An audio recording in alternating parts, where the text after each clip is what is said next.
evening and welcome to City of Pasco Council meeting. The council thanks you for being part of city government. At meetings, the city council takes formal action on items, holds public hearings, and conducts other business of the city. Agenda packets are available on the City of Pasco's website at www.pasco-wa.gov/agenda.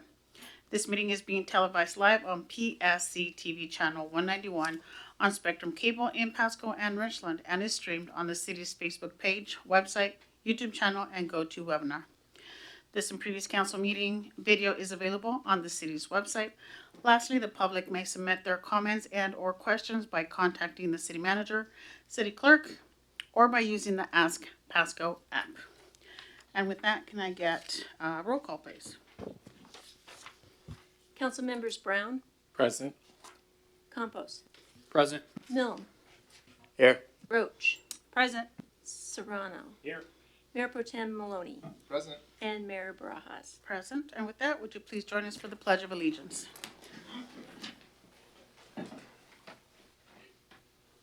I pledge allegiance to the flag of the United States of America and to the republic for which it stands, one nation, under God, indivisible, with liberty and justice for all.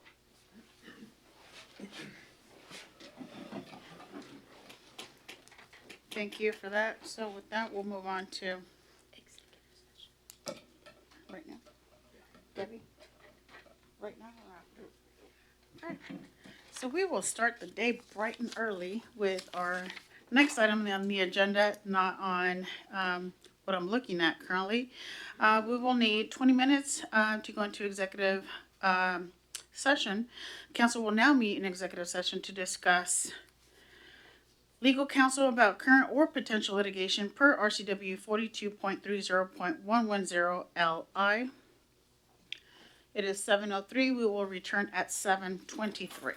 Thank you.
It is 7:23, and we will need an extra 5 minutes to return at 7:28. Thank you.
Okay, it's 7:29 and we are officially back from executive session.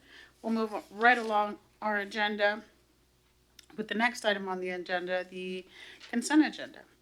All items listed on the under the consent agenda are considered to be routine by City Council and will be enacted by roll call vote as one motion. There will be no separate discussion of these items. If further discussion is desired by council members or the public, the item may be removed from the consent agenda to the regular agenda, to be considered separately. Item A, approval of meeting minutes for November 21 and 28. Item B, bills and communications approving a total amount of $4,419,390.01. Item C, ordinance number 4625 and resolution number 4280. Budget amendment and approval to the Design Build of America Phase 1 agreement for the Zone 3 Water Storage Reservoir Project. Item D, resolution number 4281 and 4282, bid award East UGA expansion sewer local improvement district number 152, phase 1 and 2.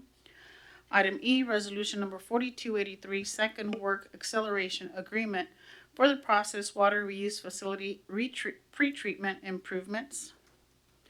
Item F, resolution number 4284, community economic revitalization board loan application approval for the process water reuse facility pretreatment improvements. Item G, resolution number 4285, contingency agreement approval for community economic revitalization board loan application for the process water reuse facility pretreatment improvements. Item H, resolution number 4286, purchase of OpenGov permitting, business licensing, and code enforcement software from Carasoft Technology Corporation. Item I, cancellation of December 12, 1927, 2022 regular council meetings. And with that, can I get a motion? Madam Mayor, I move to approve the consent agenda as read. I have a motion. Can I get a second? Seconded by Councilmember Brown. All those in favor say aye. Aye. Any? Thank you, and it passes unanimously. We need a roll call. And can I get a roll call vote, please? Yes. Councilmember Serrano, Yes. Councilmember Campos, Yes. Councilmember Brown, Yes. Councilmember Milne, Yes. Councilmember Roach, yes, Mayor Pro Tem Maloney, Yes. and Mayor Barajas. Yes. It was unanimous, Mayor. Thank you. With that, we will move on to our next item on the agenda, item 5, proclamations and acknowledgements, none listed. Item 6, visitors other than agenda items. This item is provided to allow citizens the opportunity to bring issues to the attention of the City Council or to express an opinion on an issue. Its purpose is not to provide a venue for debate or for the posing of questions with the expectation of an immediate response. Some questions require consideration by the council over time and after a deliberative process with input from a number of different sources. Some questions are best directed to staff members who have access to specific information. Citizen comments will normally be limited to 3 minutes each by the mayor. Those with a lengthy message are invited to summarize their comments and or submit written information for consideration by the council outside of formal meetings. And with that, is anyone in this council chambers wish to use their 3 minutes? Go ahead, sir. You, sir.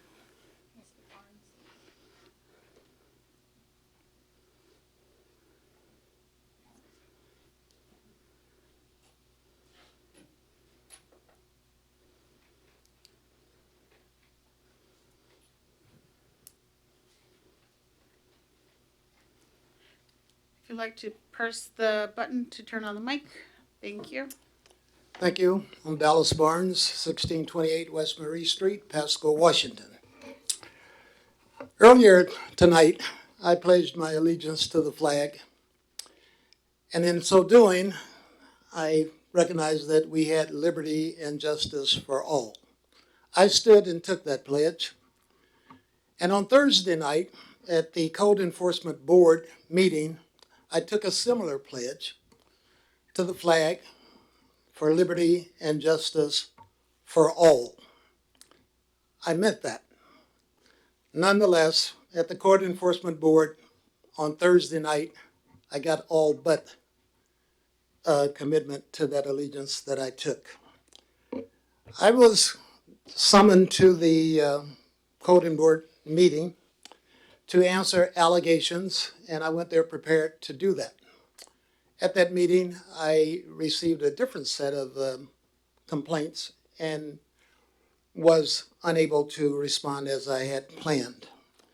The other part of that is that in my effort to rebut the allegations, I was rudely interrupted, instructed on how I was to defend myself against some charges that I disagree with, and left that particular meeting with my witnesses unable to be heard, and they had fined me $3,500 for an offense that I feel I did not commit.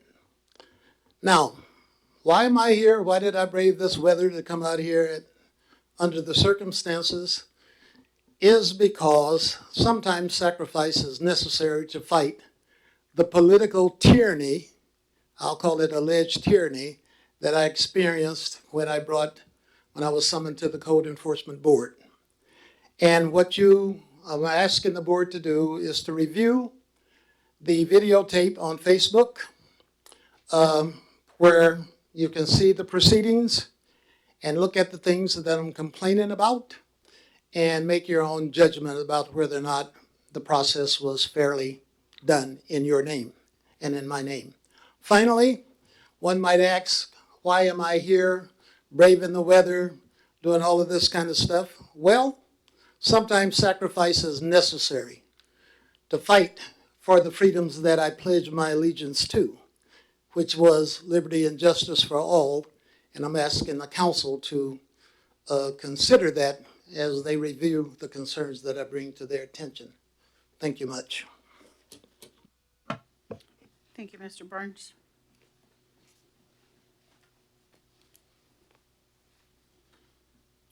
Is there anyone else that wishes to make a statement?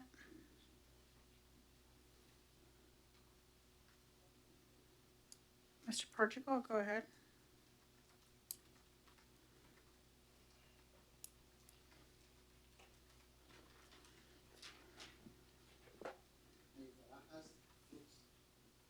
Mayor Barajas and honorable council members. Not sure if this is the right time, but I'd like to address the ordinance 4632, the redistricting. Should I wait for that time? Will you be taking comments then? Thank you. We will be taking comments at that point. Thank you. We will be taking comments at that point. Thank you. Anyone else have any comments? Seeing none, we'll move on with our agenda items. Item number 7, reports from committees and/or officers. Do any of the council members have anything to report? Councilmember Campos, Councilwoman Roach. Thank you, Madam Mayor. Thank you, Councilwoman Roach, for letting me go first. I'll keep mine brief. I had the executive committee for Ben Franklin Transit on Thursday. I think we have finally got those meetings streamlined. We are hitting a real nice stride, and those meetings are, once again, pleasurable to go to. We're doing a lot of business in a short amount of time. Essentially, we're setting our agenda for our actual board meeting, but we're getting a chance to ask staff preliminary questions prior to kind of bolster them and get them ready for the majority of the board, and everyone seems to be really receptive of the information, and we're just excited to be doing the work at this point. And it's been a struggle initially for my appointment on that committee to kind of see it, but I think we've got that thing turned around, so that's all. Thank you for reporting that. I'm glad it's now getting lined up. Councilwoman Roach. Okay, you ready for novel? Yes. Okay, so Hanford Communities Board that I serve on, today we got news that the National Park Service announced that 3 communities were chosen to be designated as American World War II heritage cities. So Los Alamos, Oak Ridge, Tennessee, and then the Tri-Cities. So that's pretty cool. Second, the new CEO, president of Visit Tri-Cities, has been here, has moved to Tri-Cities. He's been in place for a week, so he's already busy on the job with the rest of his team, and he's inherited a good team. I'll let Councilmember Milne talk more at length about the animal shelter groundbreaking, but was present at that, and that was a great event. I felt like Director Radkite did a great job addressing the public. And as well as today, Councilmember Milne, Mayor, and I were all at the Pasco Chamber Luncheon. It was for the nonprofit showcase. Great event that the Pasco Chamber puts on for nonprofits, and just wanted to say thank you to them for, just promoting the nonprofits that do the heavy lifting of taking care of people in this community. So I guess, all right, so this one is not a board report, but it is something that I was asked to participate in, and for the benefit and protection of the business members who asked me to meet with them, I'm not going to share who they are, but I was approached by some small business owners here in Pasco who have been negatively impacted by Mr. Cortines, David Cortines.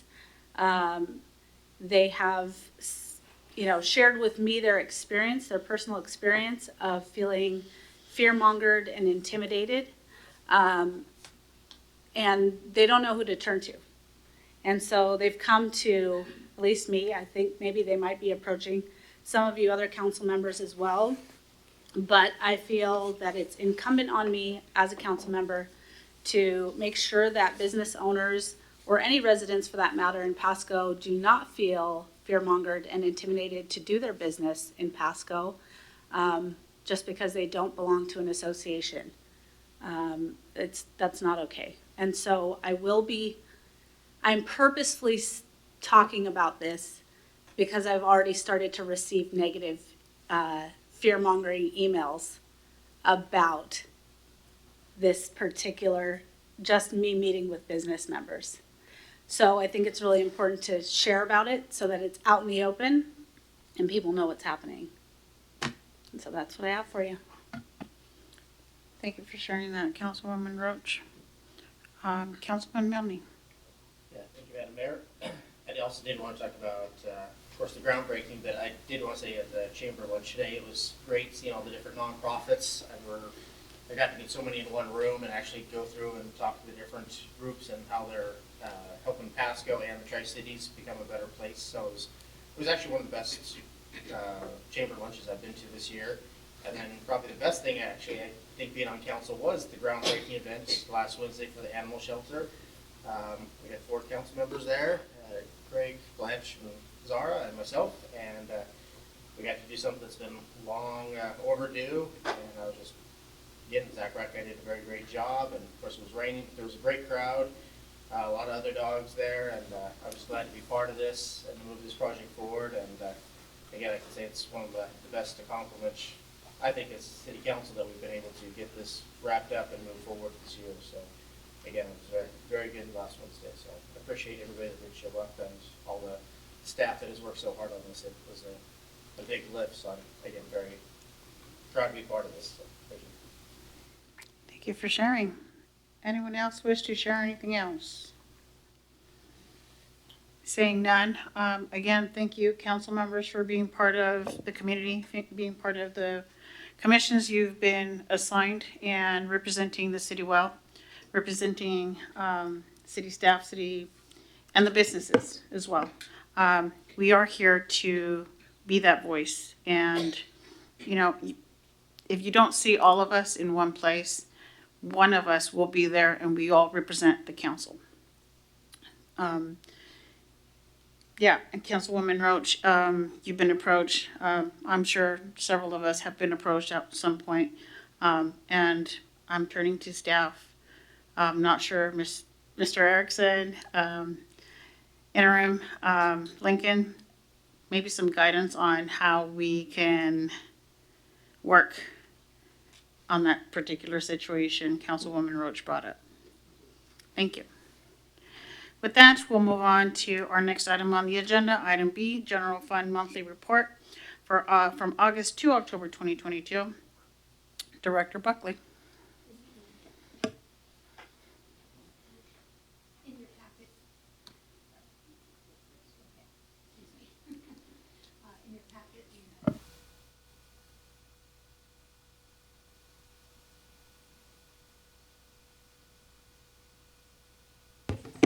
Test.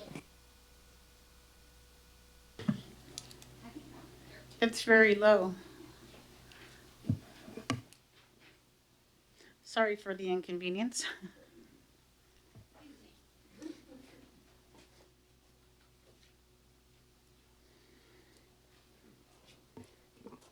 Good evening. Oh, that's better. Much better. Yeah. Okay. In your packet tonight, you have the report for the general fund as of October 31st of 2022. And I'm just going to go over the highlights and things that might stand out and be important for people. Of course, we always look at kind of some indicators of economic activity in the general fund report, and in this, one of those is the permit value. At the bottom, if you looked at just the bottom totals and the permit chart, you notice that the total permits issued through the end of October is nearly the same as October of 2021, which was interesting, a small difference of 16 permits, whereas the dollar value was significantly different. And that difference is all found in the industrial category. When I looked at the activity comparing the 2 years, primarily that was because there were a handful of permits last year in the industrial category that were over $10 million in value each, and the total value of all of them was $230 million. So that had a huge difference in the bottom line of the table, whereas the count for 2022 in the industrial category is actually higher for this year. So that's good that activity continues to be robust and high, and we are in all other categories continuing to be ahead of 2021 totals.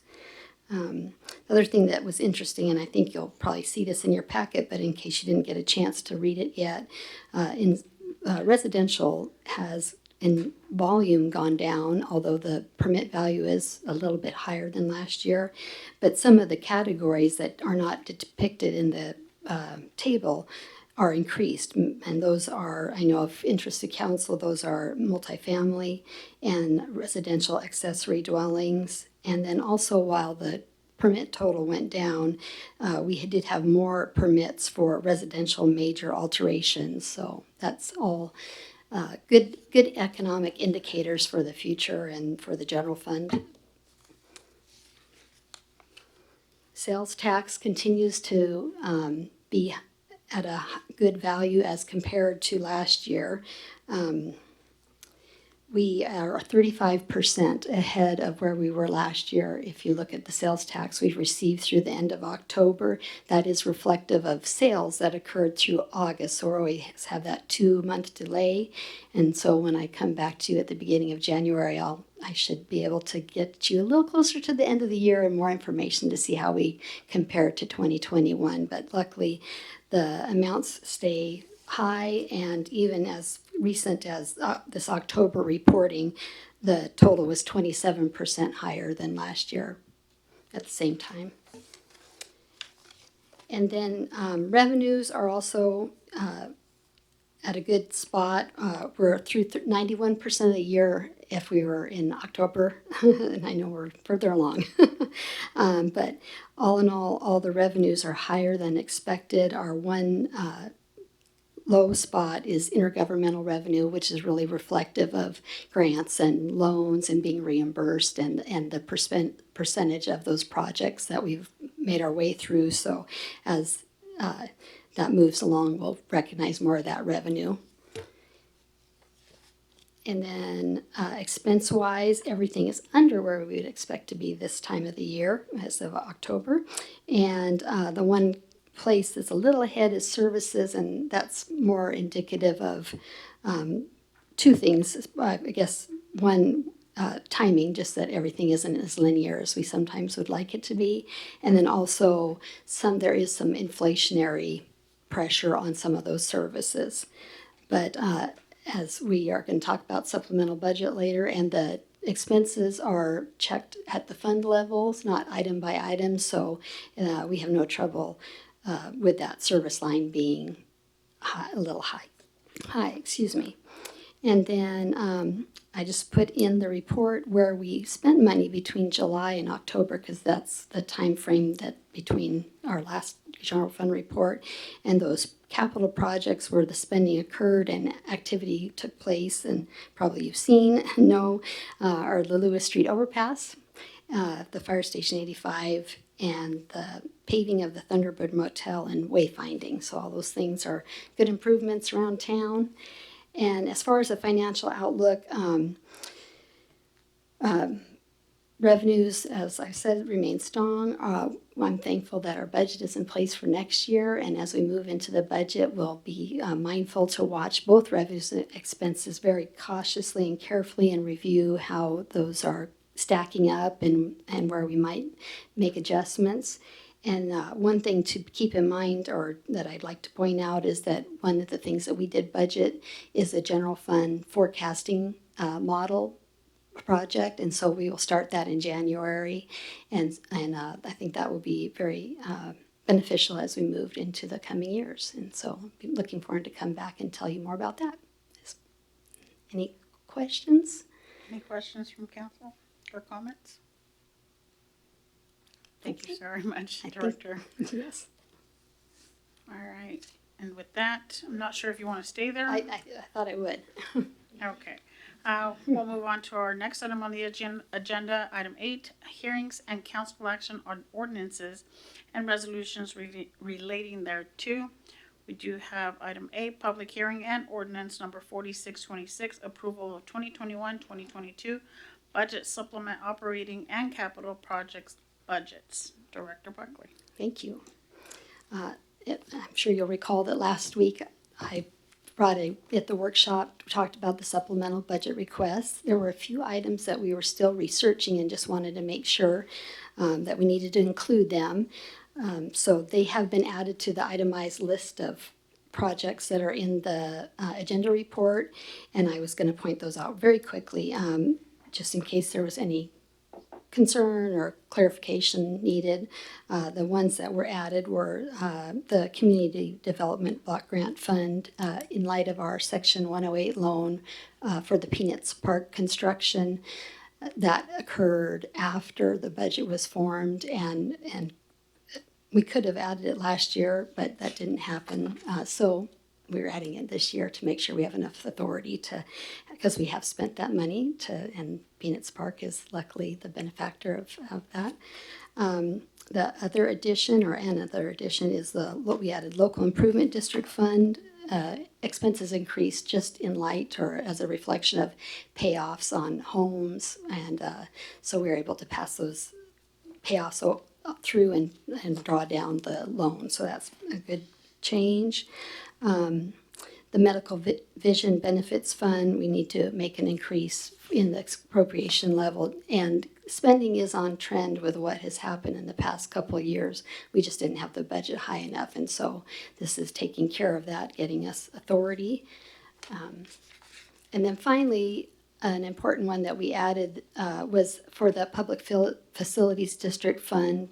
We needed to recognize the spending that's happened this year related to issuing, the election and holding that, getting everything ready for next year when they work on issuing a bond and construction. And so we've asked for authority to increase that budget, and then their meeting actually is after this meeting. So once they approve this adjustment, we'll make sure to get it in and be in good shape for moving into the next year. And those are all the changes. if Thank any you. questions or concerns, I want to make sure to point those out since they're a little deviation from last week. So before I open this to a public hearing, do we have any questions or comments? Seeing none, Mr. Ferguson. I'm sorry?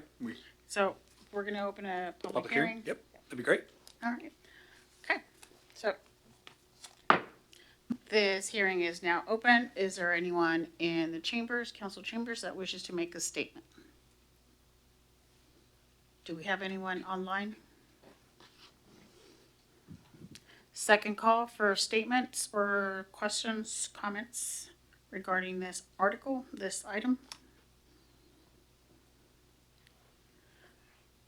Third and final call for statements. Seeing none, this public hearing is now closed. With that, can I get a motion? I move to adopt ordinance number, make sure the right one. Ordinance number 4626, adjusting the 2021-2022 biennial budgets of the city of Pasco by providing supplement thereto, by appropriating revenue received in excess of estimated revenues for the current year, and by providing transfers and adjustment authority, and further authorized publication by summary only. There's a motion. Can I get a second? I'll second that. Seconded by Councilman Melny. And all those in favor say aye. Aye. Aye. Any opposed, same sign. And it passes unanimously. With that, we'll go on to item B on the agenda, public hearing, right-of-way vacation for Snake River Agricultural LLC. Director White. Thank you, Madam Mayor and Council. This right-of-way vacation request involves a portion of the right-of-way. As you can see on the screen, it's maybe a little bit less than a third of an acre. It's located at the southeast corner of A Street in Oregon. Of course, the large uncertainty with this right-of-way vacation request is the future intersection improvements that may be required and are directly associated with the increase in truck and vehicular traffic as they go to and from the booming industrial areas east of this intersection and south of A Street with the Amazon projects, Tarragon Industrial Warehouse projects, and the Local Bounty exporter of vegetable produce facility. Given that uncertainty, staff is reluctant to recommend approval of the right-of-way vacation request and does recommend the council deny the request tonight. Thank you for that. Before I open the hearing, are there any questions or comments from council? Councilwoman Roach? Thank you, Mayor, for recognizing me. Just a question for staff on whether a traffic impact study was done for this application or not? For this right-of-way vacation Excuse me, request? this right-of-way vacation? No, it was not. Not that I'm aware of, anyway. And just an additional question then, would it be better to delay this item instead of just outright deny it for that to happen? I would defer to council's prerogative in this case. If you're thinking about a traffic impact analysis, that would of course be fairly pricey. I'm not sure how the arrangements would be made for paying for that. And it could take time. I'm just not sure. I don't know. I would have to know more about what the applicant has in mind with this right-of-way vacation request in terms of a future project to give you a very accurate answer, Councilwoman Roach. Thank you. Mayor Pro Tem Maloney? Thank you, Mayor Barajas. So, Director White, I have questions along the similar lines. Do we have a rough order of magnitude of when we expect to have a little more certainty on this intersection? I hate holding on to land for no reason, but I really, really hate giving up land that we're going to need later, and then find out that we've allowed building something to build on that, and then create a situation where we no longer have options in front of us. Are we talking a couple years? Are we talking 5 years? Are we talking a decade? Are we talking 6 months? Just roughly, I don't want, and this is not a date I'll hold you to, but I need some sort of perspective on this that I don't have yet. And that is a really good question because there's three major industrial projects, the Amazon warehouse projects, of course, which there are two of, and they have delayed their opening mid-2023 and perhaps a little later in 2023 for Project Oyster and Project Pearl. We have the Tarragon Industrial Warehouse Project. That's roughly the same size as all the Amazon warehouses put together, 2 million square feet or so of industrial space. My guess would be 2024 at best, maybe a year later. And then we have Local Bounty, which my best guess would be roughly the end of 2023 in terms of full production. So maybe between 1.5, 3 years, around that kind of a thumbnail sketch timeframe. Right, and then those organizations that would need to do the traffic impact fees as part of their development to find out what might be needed at this intersection given their traffic flows and patterns. Is that also accurate? Well, yes, it is. And now these projects have undergone traffic impact analysis, but the proof is in the pudding at this point because we're still not exactly positive. We have a very good idea how it will affect Highway 12, but not so much as you get inland. Understood. Thank you. Any further questions or comments from council? Just one more question about the Parks and Rec.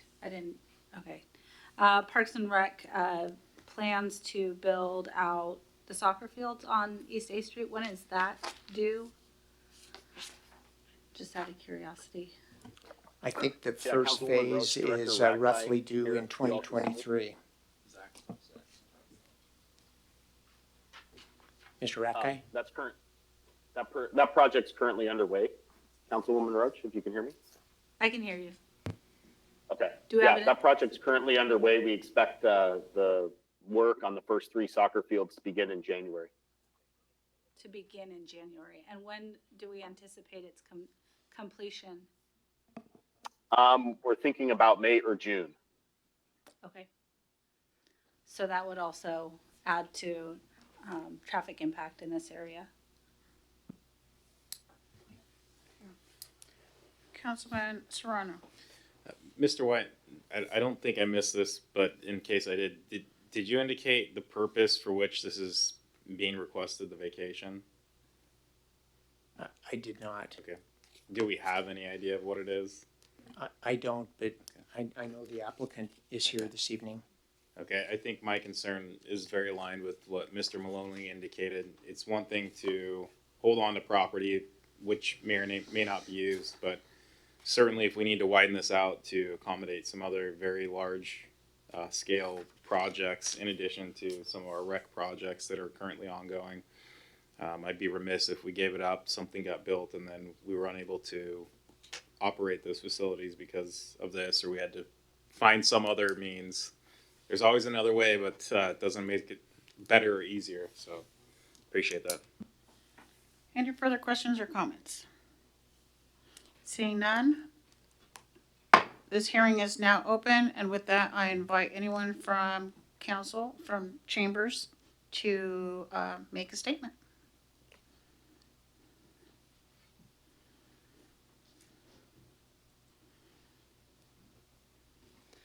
Good evening, council. I'm Stephen Bauman. I'm here on behalf of the applicant, Snake River Ag. And if you're okay, I would like to give you just a little bit of a background on this, where it came from and how we got to tonight. So back the first part of the year, I don't remember exactly what date it was, I had a meeting at the Red Lion that was on a different subject, but included a bunch of the staff from the city as well as some stakeholders, and the Department of Transportation was there.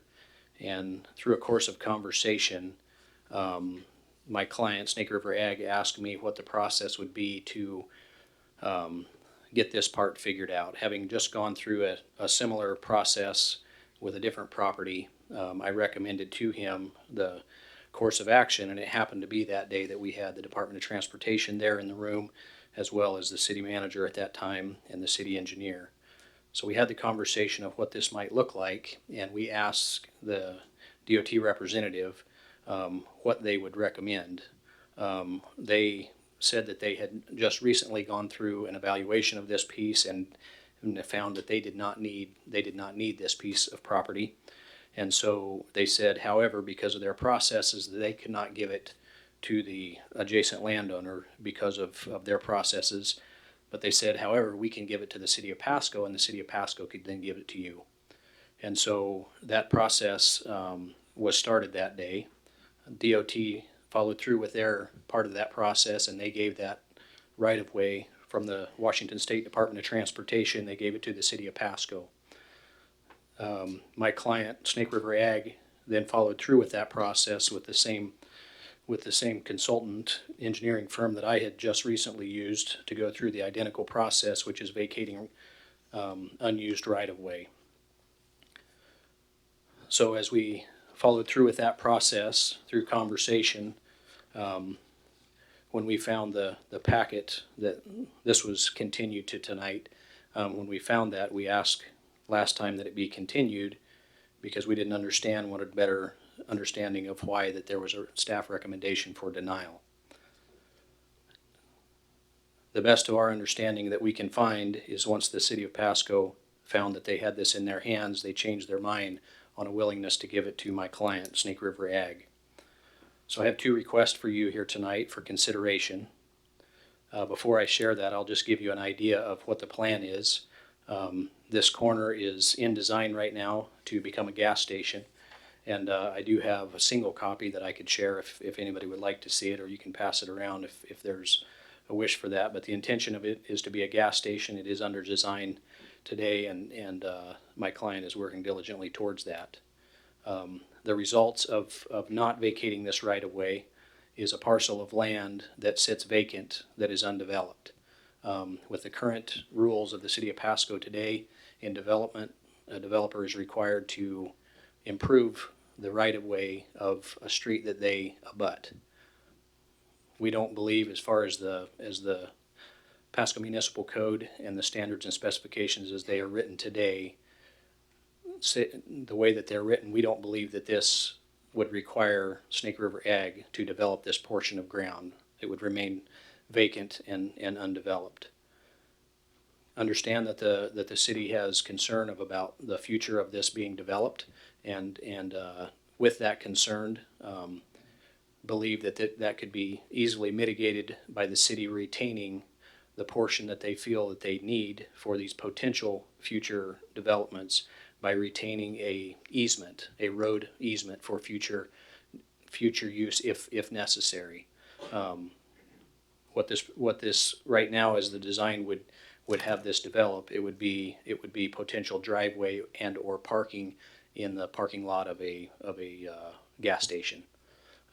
So our proposed two courses of action tonight is to vacate this right of way as we have requested, or if you would choose not to, we would ask that you would not deny the request tonight, but potentially send it back for future or for further consideration to potentially put a easement.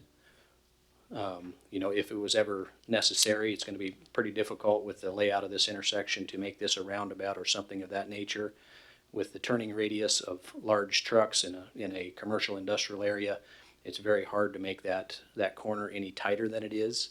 So not sure, but if there is a need for an additional turn lane there, certainly that part can easily be attended to and designed into there, but it's pretty difficult with big trucks to make that any tighter than it is. And so we would ask that you would approve this request tonight, or if not, amend it to make it an easement where that we could fully develop this, and it could be a tax paying parcel. This would increase the taxable area of this property. Thank you. Mr. Bowman, in that single copy that you have, are you willing to submit it to the clerk? Certainly. Thank you. Anyone else wish to make a statement?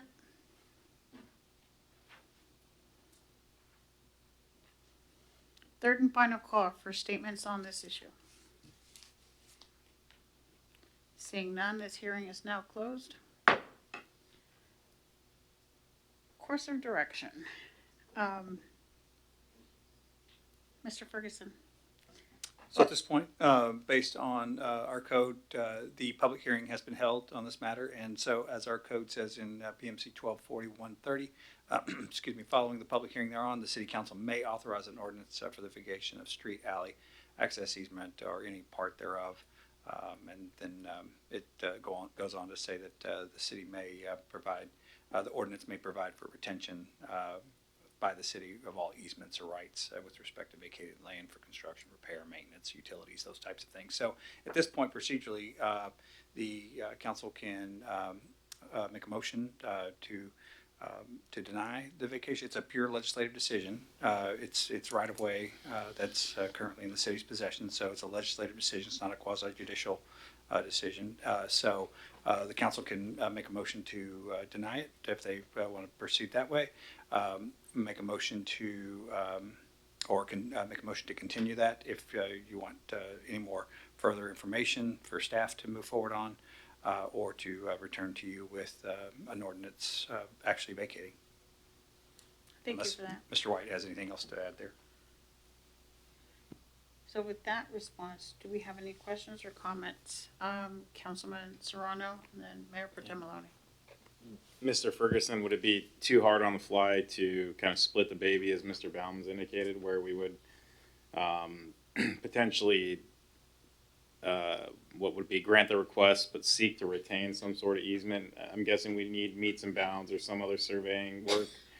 Yeah, So no, we would. fundamentally, we'd have to push this down with direction to staff, as we've done often, to do X, Y, or Z. Is That's kind correct. We would need a legal description and a map to be able to make that process or make that be actually able to happen at the county level.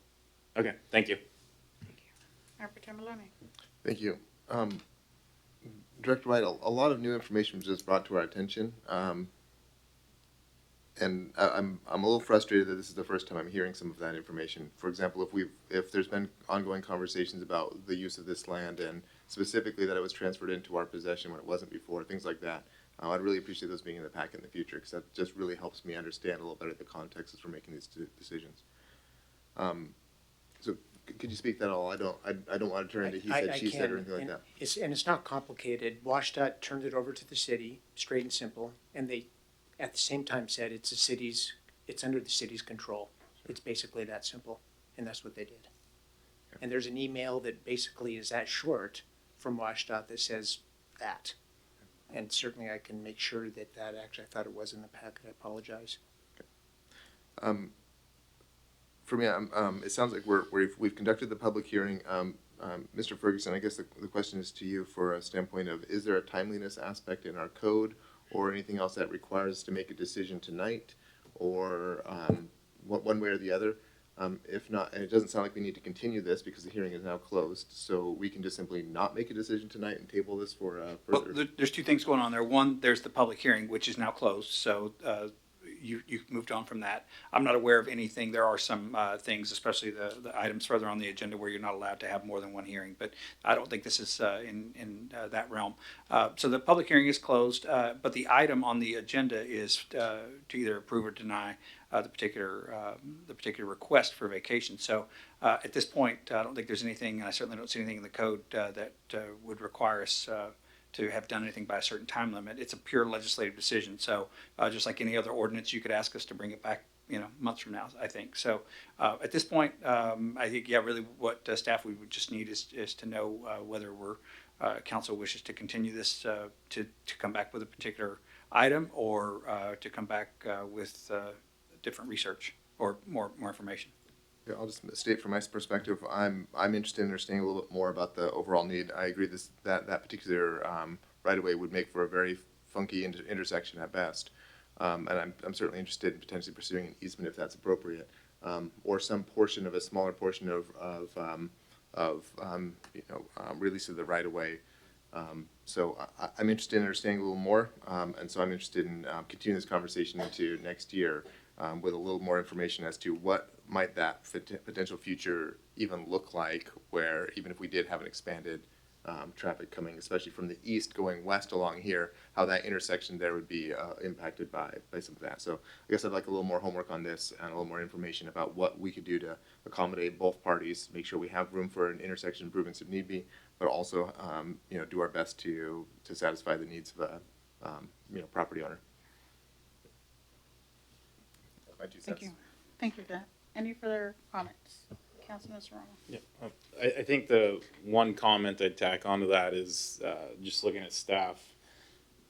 How long delayed? Is this something that we could see as early as January or as no later than February? Kind of make this, if we were to look for something, where we were to grant it subject to an easement, my preference would be to see this sooner rather than later. Alternatively, and I don't feel comfortable making this decision on the fly, we could grant it subject to, but I don't know what it's subject to aside from potentially granting an easement that may or may not be required, right? So I think if we're going to push this out till next year, my preference would be in month 1 or month 2 if possible.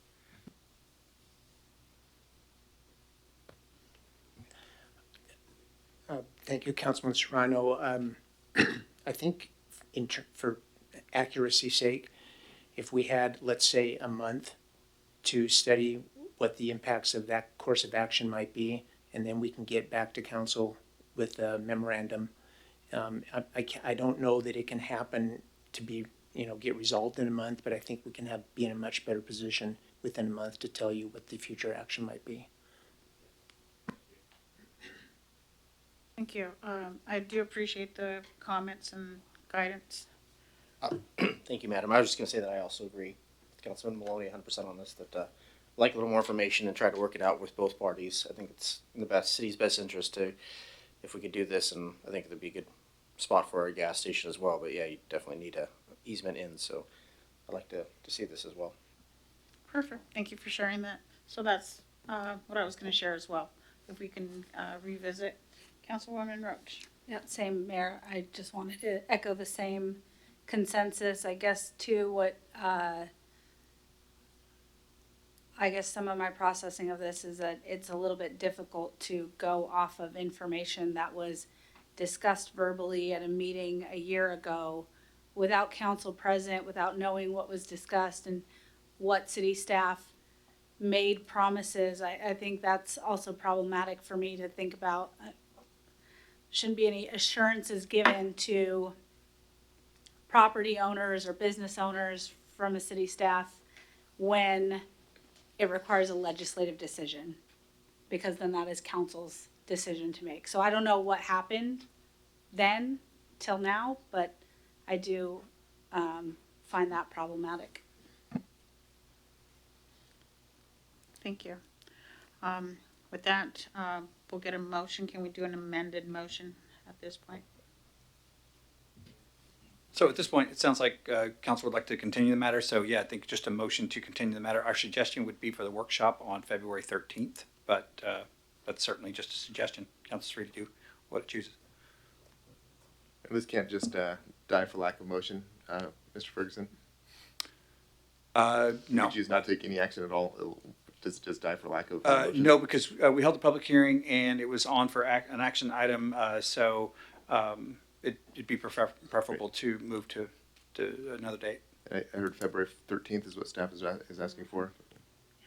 That's the date we would recommend. I think it should come back in the form of a workshop presentation. I think there's some work on our side and some work we need to do with the property owner that's adjacent to make sure that we have given you the best information we can. Thank you. Great. So, Mr. Ferguson, my intent is to move to table this until February 13th. Is that the appropriate motion? Actually, move to continue. Move to continue. Okay, great. All right. I move to continue the discussion on item 8B, the right-of-way vacation for request for Snake River Agriculture LLC to the workshop meeting on February 13th of 2023. There's a motion. Can I get a second? I'll second that. Seconded by Councilwoman Roach. All those in favor say aye. Aye. Any opposed, same sign. And it passes unanimously. Thank you.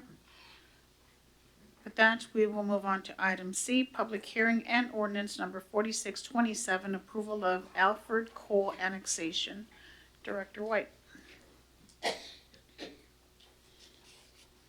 Thank you, Madam Mayor, and, excuse me, this small annexation involves 10 acres, 2 5-acre parcels. It's located adjacent the city limits on the easterly end of Cow Trail Road, just off Road 68. The site represents ownership, 2 ownerships of 5 acres each, and this property's been in the city's urban growth boundaries since actually, it's in the city's new urban growth boundary. I was going to say since 2008, but I recall now that Cow Trail Road was a dividing line between 2008 and 2021. But nonetheless, it's in the city's urban growth boundary, and staff would certainly recommend council's approval of the annexation ordinance.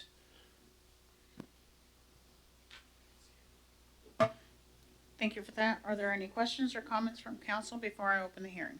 Mayor Pro Tem Maloney. Thank you, Mayor Barajas. Director White,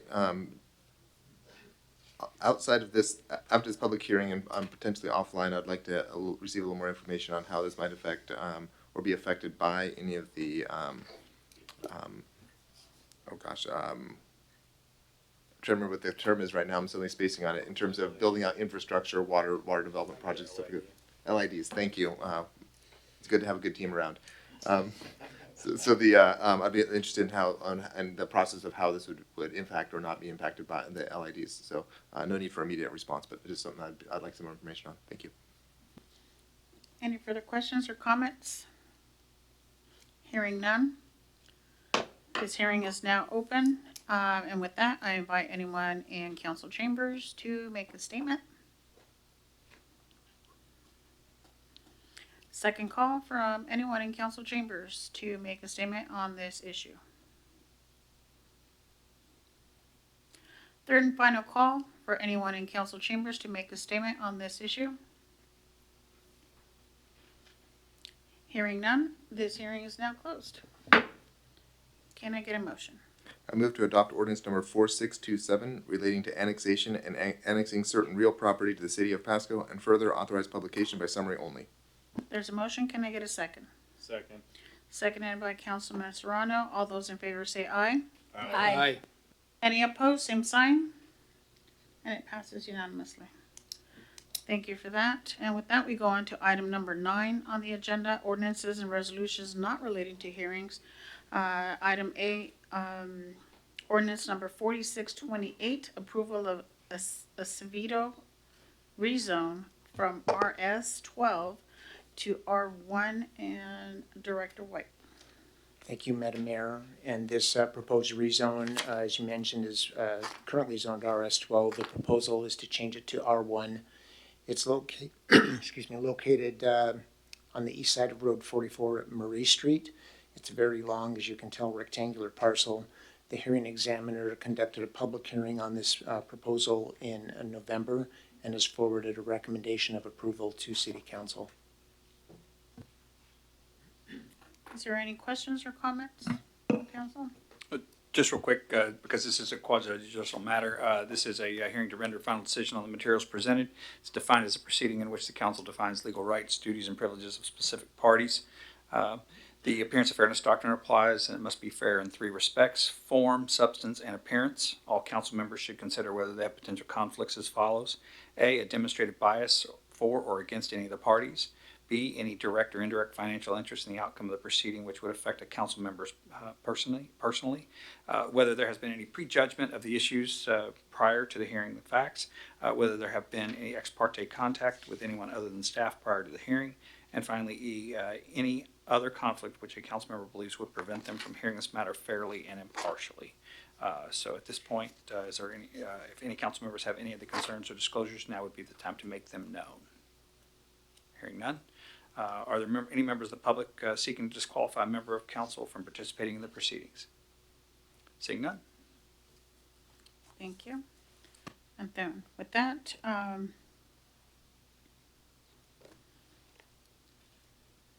will conduct now a public hearing.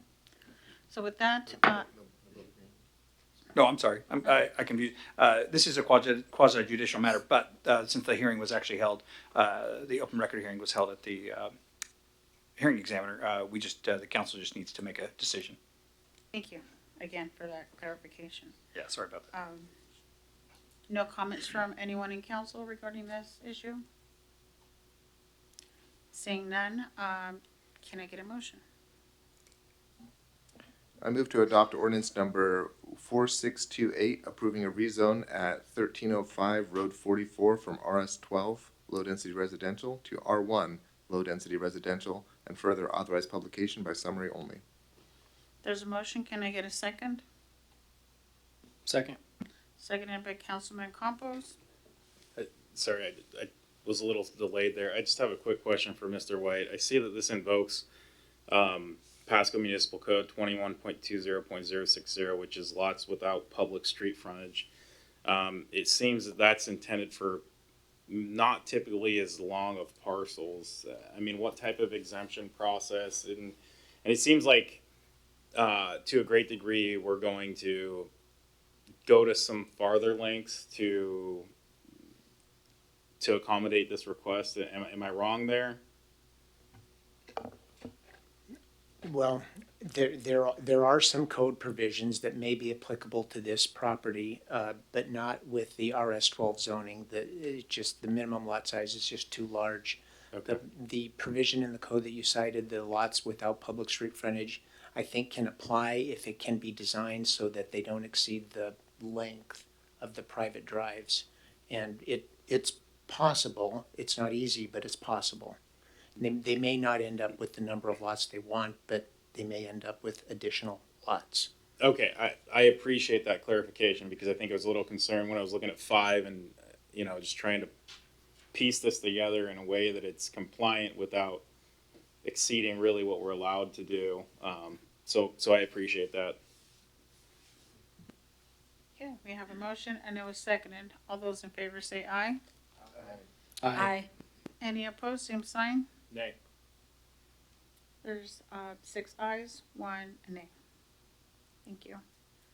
With that, we will move on again to item B, ordinance number 4629, approval of Garrick rezone from R2 to R4. Mr. Ferguson. Great, thank you, Madam Mayor. So again, the same disclosure, this is a quasi-judicial hearing as well, matter as well, and so the same disclosures would apply. So if there are any council members that has concerns, now would be the, or any disclosures to make, now would be the time to make them known. Hearing none, are there any members of the public seeking to disqualify a council or a member of council from participating in this proceeding? Seeing none. Thank you. Director White. Thank you again, Madam Mayor. And this proposed rezone involves just a little bit more than 1 acre. It's located on the north side of Park Street between 24th and 26th Avenues. The intent of the rezone is to construct an additional multifamily unit on this property. The hearing examiner likewise conducted a public hearing on this proposed rezone in November, and again has forwarded a recommendation of approval to council. Thank you for that. Do we have any questions or comments from council? Mayor Pro Tem Maloney?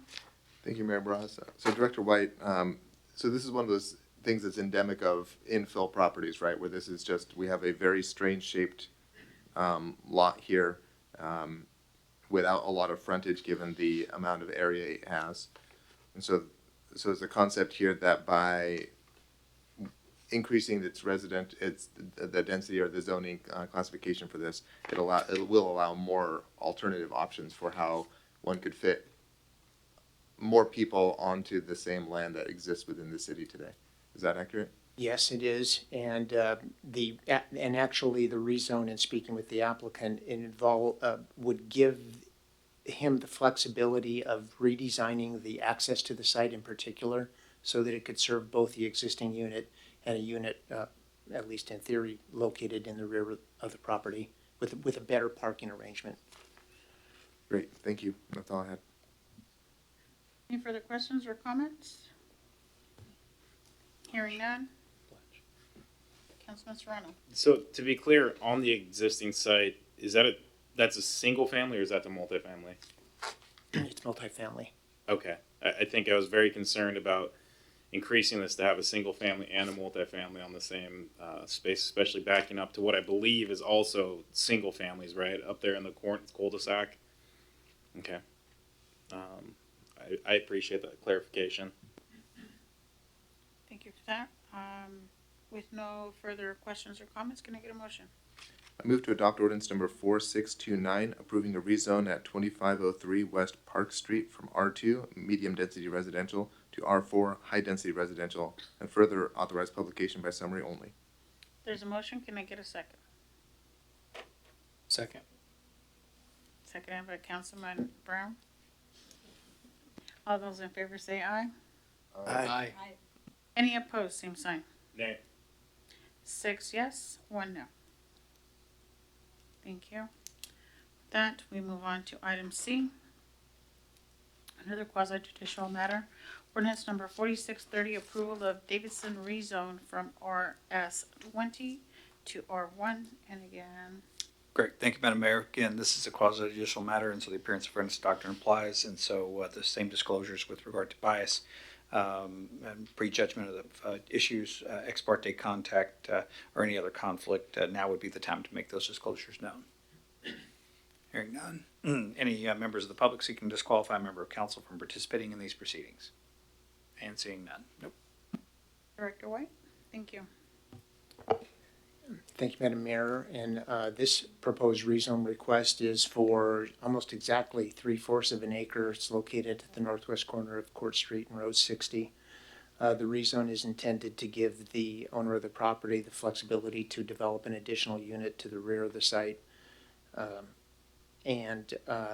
hearing examiner also conducted a hearing on this proposed rezone in November and recommended council approval of the proposal. Thank you for that. Any questions or comments from council? Hearing none. Oh, Mayor Pro Tem Maloney. Thank you, Mayor Barajas. So I would note on this item here, there is an email objecting to it, but I think the objection is talking about commercial and other items here, and I'm not sure it's strictly applicable to as rezoned from low density residential to low density type residential. So I just want to note that there has been that the concern was raised, but I don't think it's really applicable for what's going on here. Thank you. Thank you. With no further comment, can I get a motion?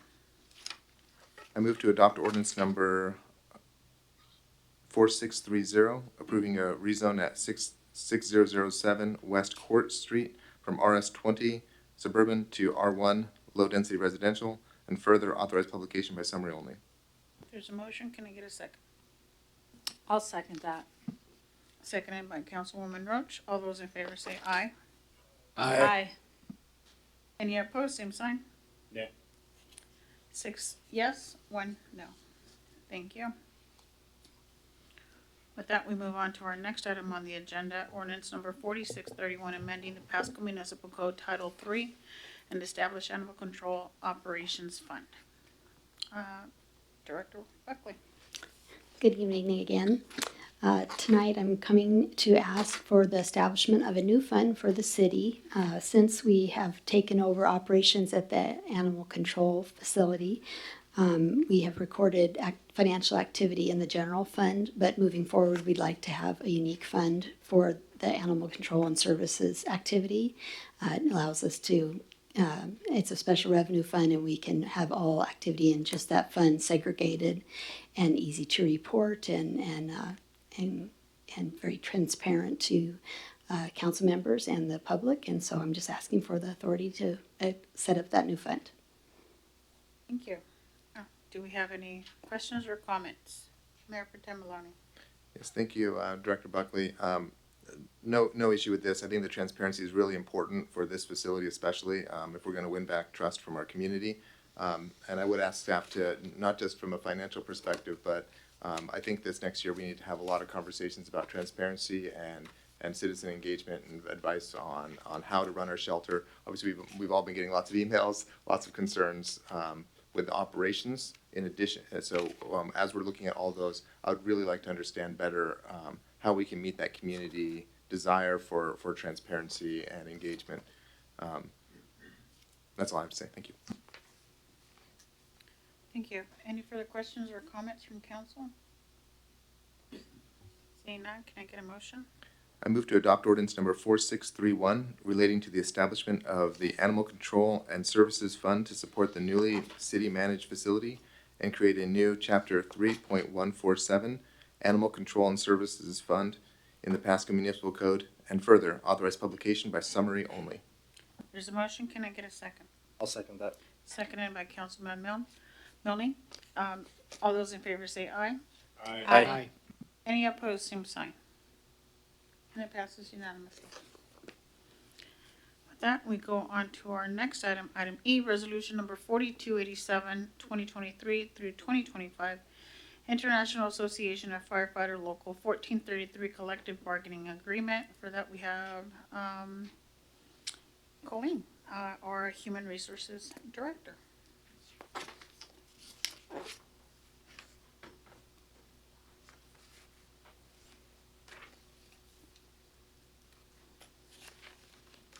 Good evening, Madam Mayor and Council. I would like to present to you the collective bargaining agreement for the international firefighters and let you know that this has been a very favorable bargaining agreement with our IAFF group. When I came here in 2014, the bargaining agreement had been expired for almost 20 years. And so we have worked very diligently and appreciate very much our interim city manager, Adam Lincoln, and working through this agreement with our firefighters to really appreciate what they do for us and the information that they have provided for this community is exemplary. We have a fire department that is looked at very favorably within our local communities, and we are very proud of this group. And so we have brought before you a collective bargaining agreement that is favorable for both the membership and for the city, and we would ask that you pass this agreement tonight. Thank you. Thank you. Thank you for your presentation. Do we have any questions or comments? Mayor Pro Tem Maloney. Thank you, Mayor Barajas, and thank you, Director Chapin. Certainly, I certainly want to echo the positive relationship our fire department has with our community and with all members of our community, including this council. I think it's hard to find a bad word to say about our fire department. I would note that last week we approved a set of wage adjustments for other non-bargaining personnel. It was significantly below the number we'll see in this one and then the following one for the police officers. And so I'm not suggesting that we adjust that, but we should be very cognizant of the fact that that the unions are being very successful at getting something much closer to the inflation that we're seeing, and we need to be very cognizant of our overall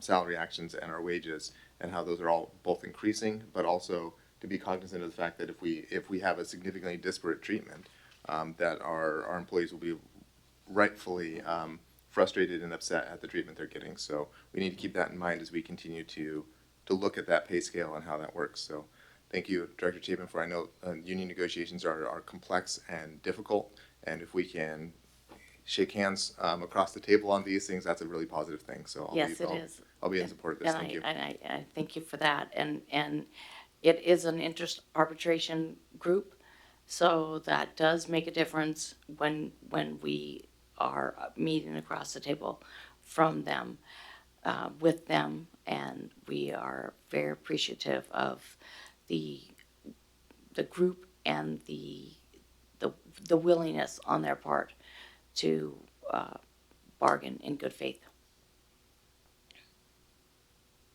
Thank you. Any further questions or comments?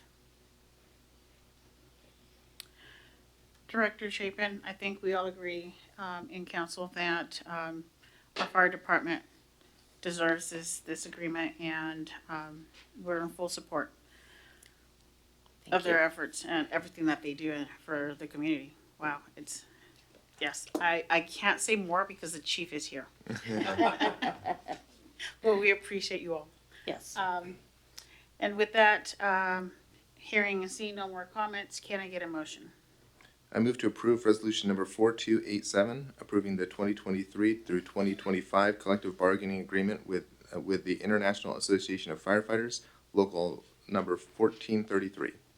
There's a motion. Can I get a second? Second. Seconded by Councilman Serrano. All those in favor say aye. Aye. Aye. Any opposed, same sign. And it passes unanimously. With that, we go on to our next item on the agenda. Resolution number 4288, 2023-2025, Pasco Police Officers Association Non-Uniform Unit Collective Bargaining Agreement. And again, we have Director Chapin. And I would actually ask for Chief Roski and the president of the IF of the PPOA to speak to you tonight in regards to this very important bargaining group. Thanks, Council. And J.T. Thompson is one of our sergeants and represents the bargaining unit of our professional staff assigned to records and other non-commissioned side of the house.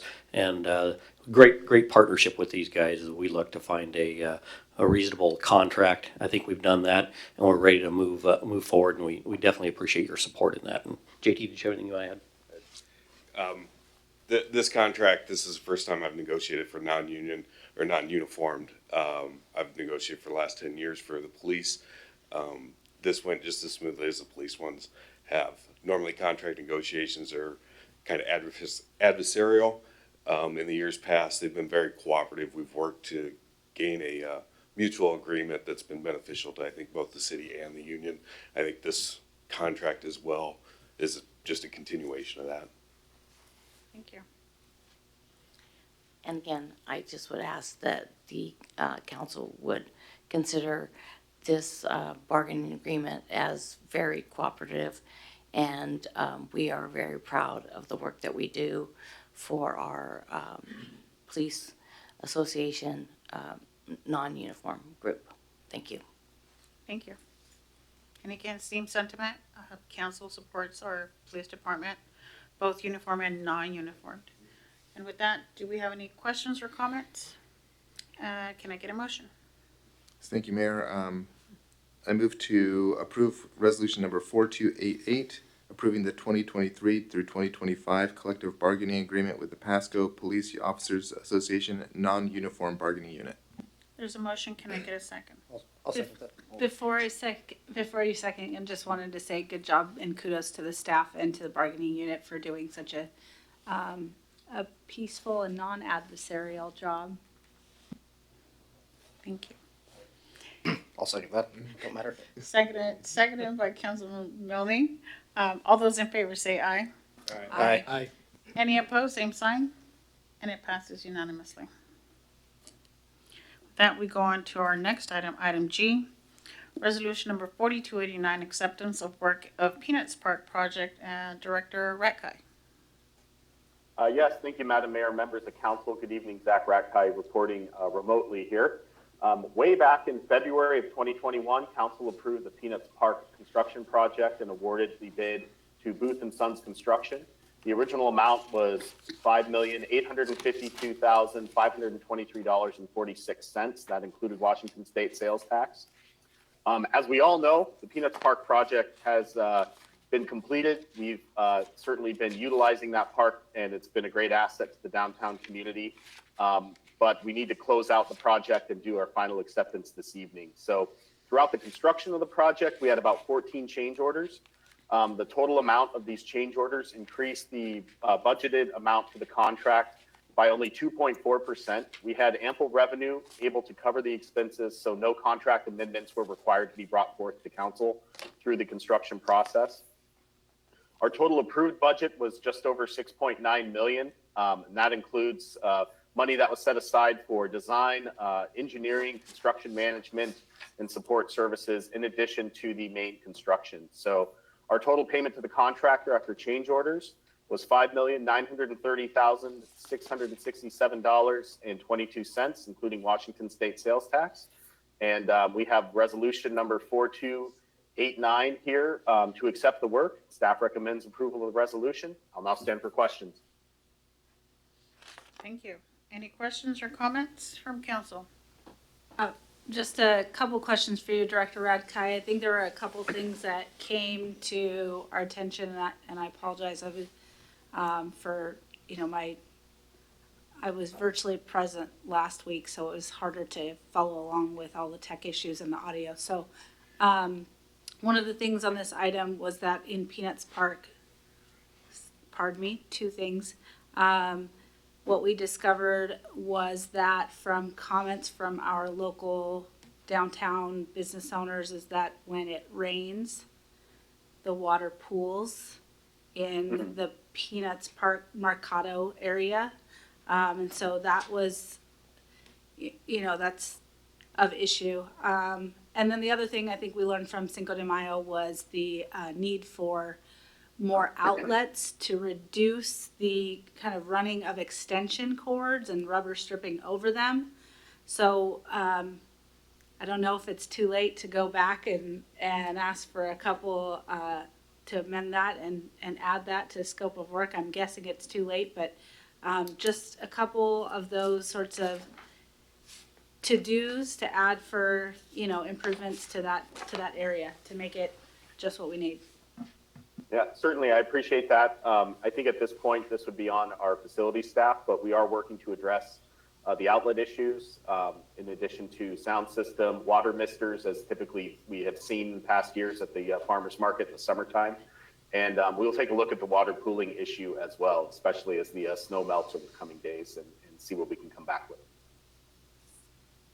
Any further questions or comments? Mayor Pro Tem Maloney?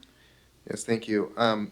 Director Eckert, to build on some of what Councilmember Roach was saying, there's a couple things that I observed that are different than the original design, and we've talked about this in the past. I'm comfortable approving this current resolution in front of us to close out this project, but there are a number of items that are where this ends up being a little bit deficient from where we'd hoped. For example, the food truck hookups are only electric, which means that we can't permanently station a food truck there. There's no, there's nothing for a grease trap or running water, etc. I certainly have noted the stormwater drainage as well as the lack of gutters on that, which makes it walking around the pavilion can be a little messy along that as well. I do have some concerns about some of the things like some of the other features as well. So what would be the appropriate way for us to have a conversation about what still needs to be done in Peanuts Park to take it from a good facility to a great facility? Yes, thank you for that question, Councilmember Maloney. And I do believe, yes, we've gone through the park a couple of times to go through some of those items. Wintertime is actually it's never slow for our facility staff and park staff, but it's a time where we do have more of those resources available. So I would recommend let's go back through with the team and go through some of these items and see what we can do as we add to our smaller project list as well as our larger capital project list to make this park a little bit better now that we've had just under a year of usage of the park. So we can certainly get offline and get a team together to do a walkthrough and see what we can do in the coming months for the summer season. Great, and I'd ask that you certainly include and offer up to perhaps the DPDA could form I think they have a design or some other subcommittees that they've formed that might be appropriate for helping with this work as well. Certainly, we've reached out to DPDA board members and the executive director as well, as there is much common usage between our two organizations of this facility. Great, thank you. And then one last very specific item. I'd seen inside the storage room as part, that's in the same facility as the bathrooms, the same building. And there was some evidence of failures of the insulation was starting to fall down off the ceiling and some other things.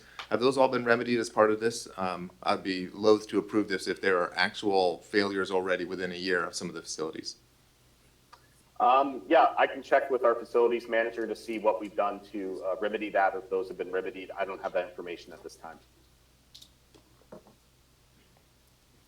All right, thank you. Are there any further questions or comments?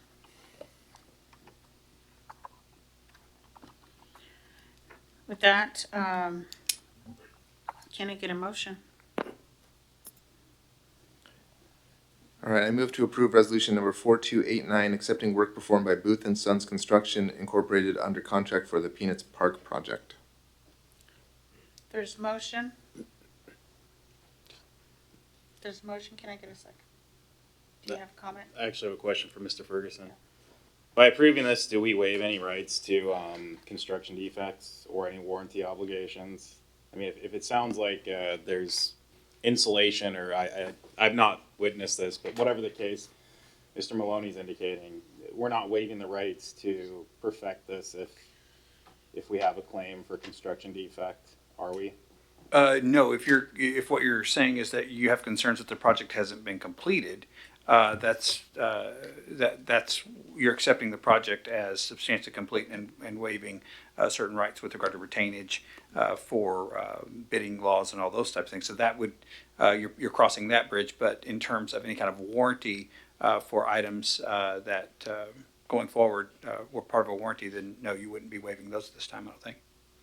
Okay, and I guess I'd say, as it sounds as though it's substantially completed, but potentially not to standards in certain rights. So as long as we have we're not waiving any rights of warranty or defect, I'm not super concerned about this. That said, Mr. Racka, if you can check that stuff out so that if there is some sort of warranty or defect issue, that we can raise it quicker rather than later. So with that and taking note of the concerns, should we then offer a proposed amended motion? No, at this point, I think it's just under public bidding law. At this point, it's you're either accepting the project and moving forward with that, or you're not. If you have concerns, I would give a caveat in the sense of if there are some known defects and you're potentially moving forward, then you may waive some things. So that's different than a latent defect that you might not be aware of that would be covered later on by a warranty. But if you're aware of some defect currently and then potentially accepting the project as complete, then that could be a problem, I think. I'd have to do a little more research for you, though, to really know what that is. I don't know that there's a huge, Mr. Ratke, maybe you can tell me, but I don't know that there's a huge concern about having to accept this at this particular meeting, but I don't want to talk out of school. Is that correct? No, I think this was an end of the year cleanup item to release the retainage. So if there's some items we need to follow up on with regard to warranty periods, that sort of thing, we can certainly bring that back in January with a report. Yeah, I would offer, unless Mr. Maloney objects, to have him pull his motion or so that we can find that. Yeah, I don't believe we've received a second, so if it's appropriate for me to withdraw this motion, I can happy to withdraw this motion. Do I need to make a motion to table this, or can we just let this one die? At this point, no, I think you can table it. Do we need to table it for a date certain? No, tabling it wouldn't be a date certain. Moving to continue would. Great. After rescinding my previous motion, I would move to table the resolution number 4289 at this time. There's a motion. Can I get a second? I'll second that, and I just want to be very clear that, Mr. Ratkai, if you can kind of expedite our punch list, if you will, or whatever that information is. I'm not going to pen that motion, but I just want to be clear that we're seeking additional information to ensure that this project is meeting what's needed. So I'll second it with that statement. There's a motion. Understood. Thank you. Thank you, Director Rakai. There's a motion and a second. All those in favor say aye. Aye. Aye. Any opposed, same sign? Nay. Is that 2 nays? Who is the second? Councilman Brown, Councilman Miller. Councilman Milne and Councilman Brown. There's 5, yeah. May I ask you a question, Madam Mayor, just as a point of thing? When you indicate same sign, are you asking us to say nay or are you asking us to say aye? And in that case, how do you know what has been said? I'm following the script.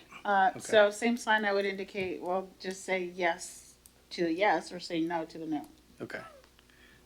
Can we amend that script to say, okay, thank you. It can be confusing. So 5 yes, 2 no.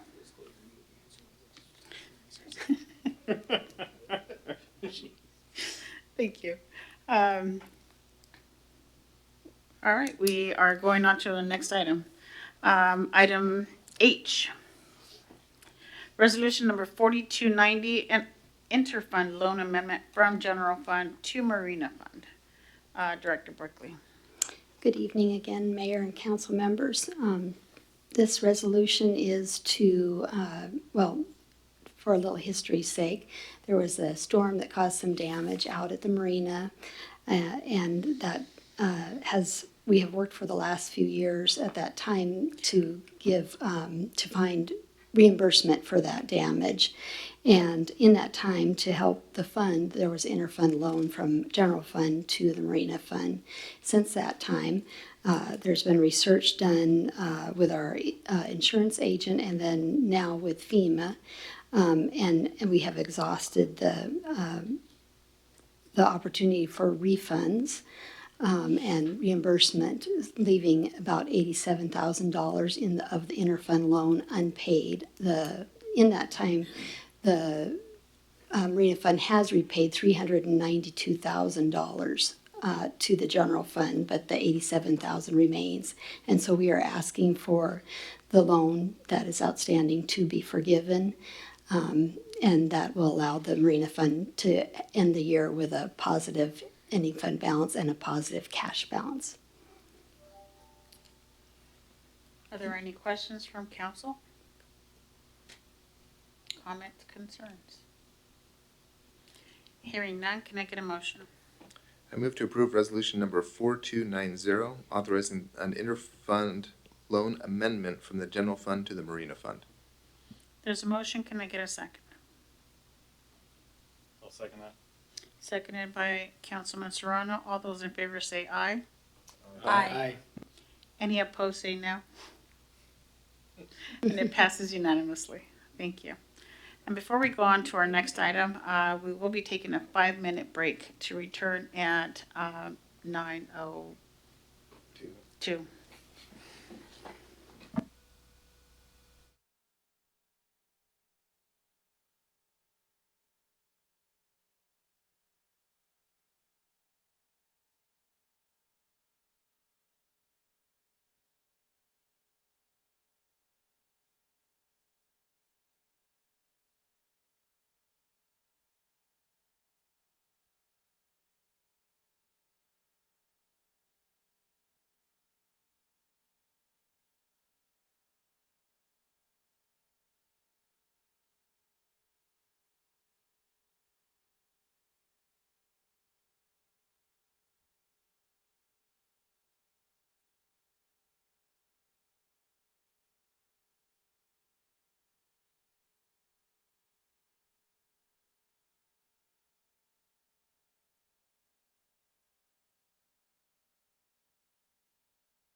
And we are back from break.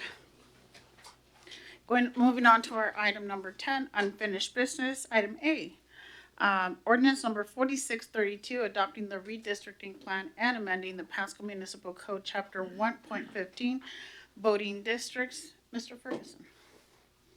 Before you jump in, I'll go ahead and recuse myself, as has been the course for the past several whatevers. Many. Thanks. Many meetings, thank you. Yeah, meetings, there we go. Is it months, weeks, I don't know. Thank you.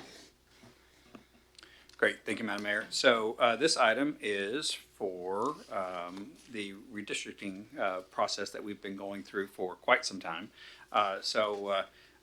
Without dragging our meeting on any longer, I won't take us through the long history, but I do want to remind folks that this process, while it appears to a lot of folks that it's been abbreviated and been pretty compact here at the end, I want to remind folks that this process has been going on for a long time.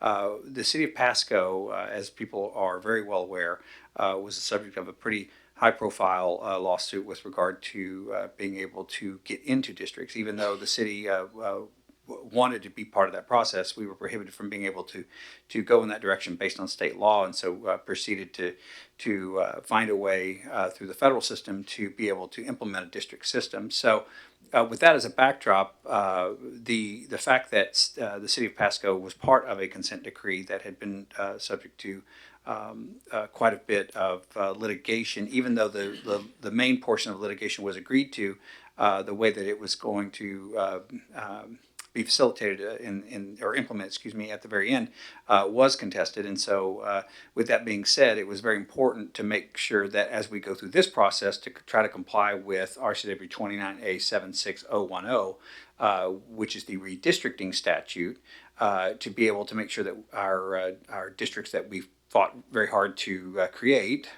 would then be able to be redistricted based on the 2020 decennial census. So we don't enjoy the same flexibility and ability to go through this process as casually as some other folks, because they don't have the history and they certainly don't have, for lack of a better word, the stakes, the same thing that's at stake with our city. So while I know folks are, there's been some frustration with folks who feel like this process has been compacted and condensed and didn't get a chance to really have the kind of input that they would like. I do want folks to understand that from a legal perspective, we didn't have the same abilities, and there was an enormous amount of effort that went into this. Both myself and our office put a lot of work into this, and without question, we wouldn't be here today with what we have without the work from our consultants. But I do want to especially call out our internal IT department, who has done an enormous amount of work to help us get a map. In today's the item that's in front of you today is the map. They really were able to get this map with its census blocks into an ordinance form that because as everything we do, we can't put a map in our code, but we have to put it into a narrative form, and they were really instrumental in being able to help us get that ordinance and making sure that it's accurate. We have 1,257 census blocks. And each one of those census blocks has to be put into a district. So it was a pretty heavy lift, but we're pretty proud of the product that was able to get before you tonight. But as a reminder, in order to start this process, we adopted an initial map. That map then went out. That plan, which is the main portion of that redistricting draft plan, as we refer to it, went out to the public, and then it was council adopted that. Public was able to have two public meetings on that. The statute requires one because of the compacted process here at the end. The staff and council felt it was best to hold two public hearings. Those hearings were productive, lots of input. After that process, the map going through trying to figure out how we would be able to put the map into an ordinance form, through that quality assurance process, it was discovered that there were some differences in census block geography that had changed from the previous 2010 census to the 2020 census. It took a while to determine whether that geography had an actual effect and to what degree that it would have on the draft plan that council had previously adopted and that the public had commented on. It was determined that it did have an effect on the map. It did change the map. And so at that point, we were no longer compliant with the statute and couldn't move forward with that original map, needed to republish it. One of the things that we added were the hatched areas, which are the since April 1, 2020, those are the annexed portions that are not counted in the decennial census because those were not part of the city at that time. But so they're not part of this initial redistricting, but those will be there'll be a subsequent ordinance to add those to the map, so that will be completely redistricted by early next year. So with that, this map then went back out. It was adopted by council last week and went out for another 7 days for folks to be able to provide written comment to that map. We received some written comment very late from on Sunday from some folks, and we'll make sure that that letter gets entered into the record with regard to this matter. So with that, now we have a map that's been published for the mandatory 7 days for written comment, and is before you tonight as an action item to decide whether you would like to move forward.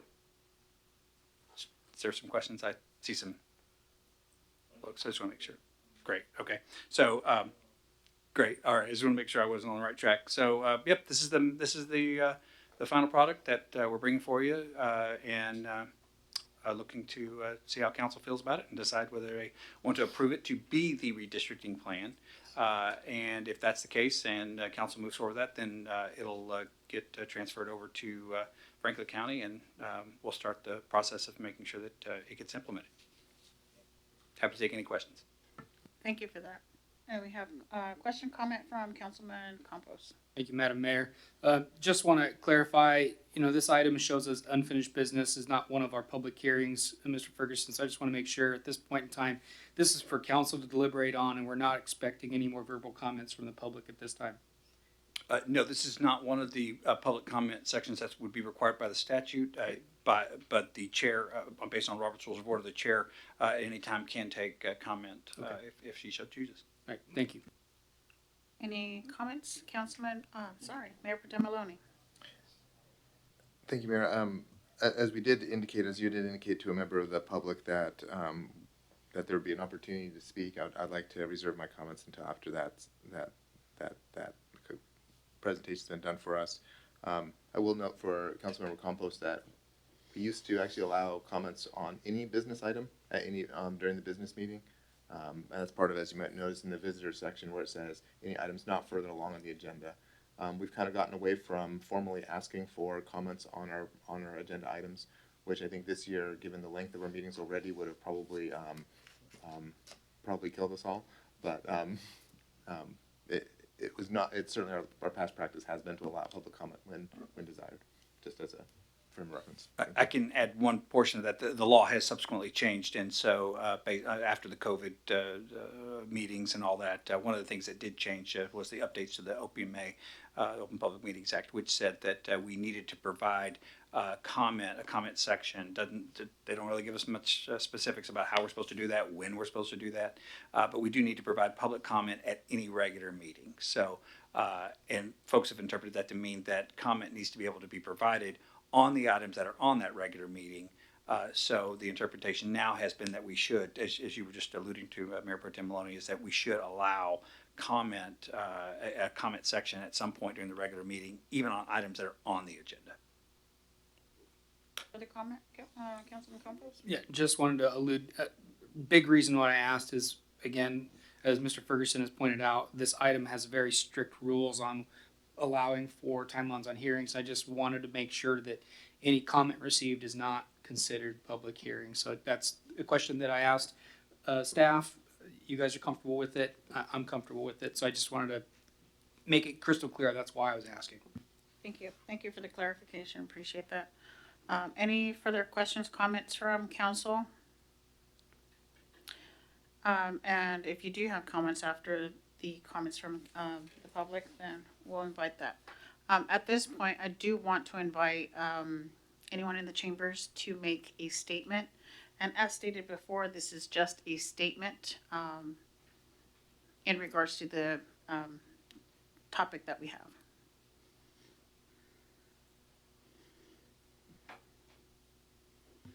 Good evening, Council and Mayor. Stephen Bauman again. Thank you for this opportunity. Just some perspective and thought, having spoke on this before. As your council pointed out, this is a process that's been going on for a very long time. And I think it causes an erosion of trust when for a very long time it was not a public process. It was a thing that was done in a vacuum. And this is a substantially changed map. This is the first time I have seen it. I'm sure that it's been published for the last 7 days. 7 days is not an ample amount of time. Maybe it meets the letter of the law, but not the spirit of the law, which is a public process. We just passed through Thanksgiving, and this is an unfortunate timing that something that generated this much interest and that has been underway for this amount of time has taken this process.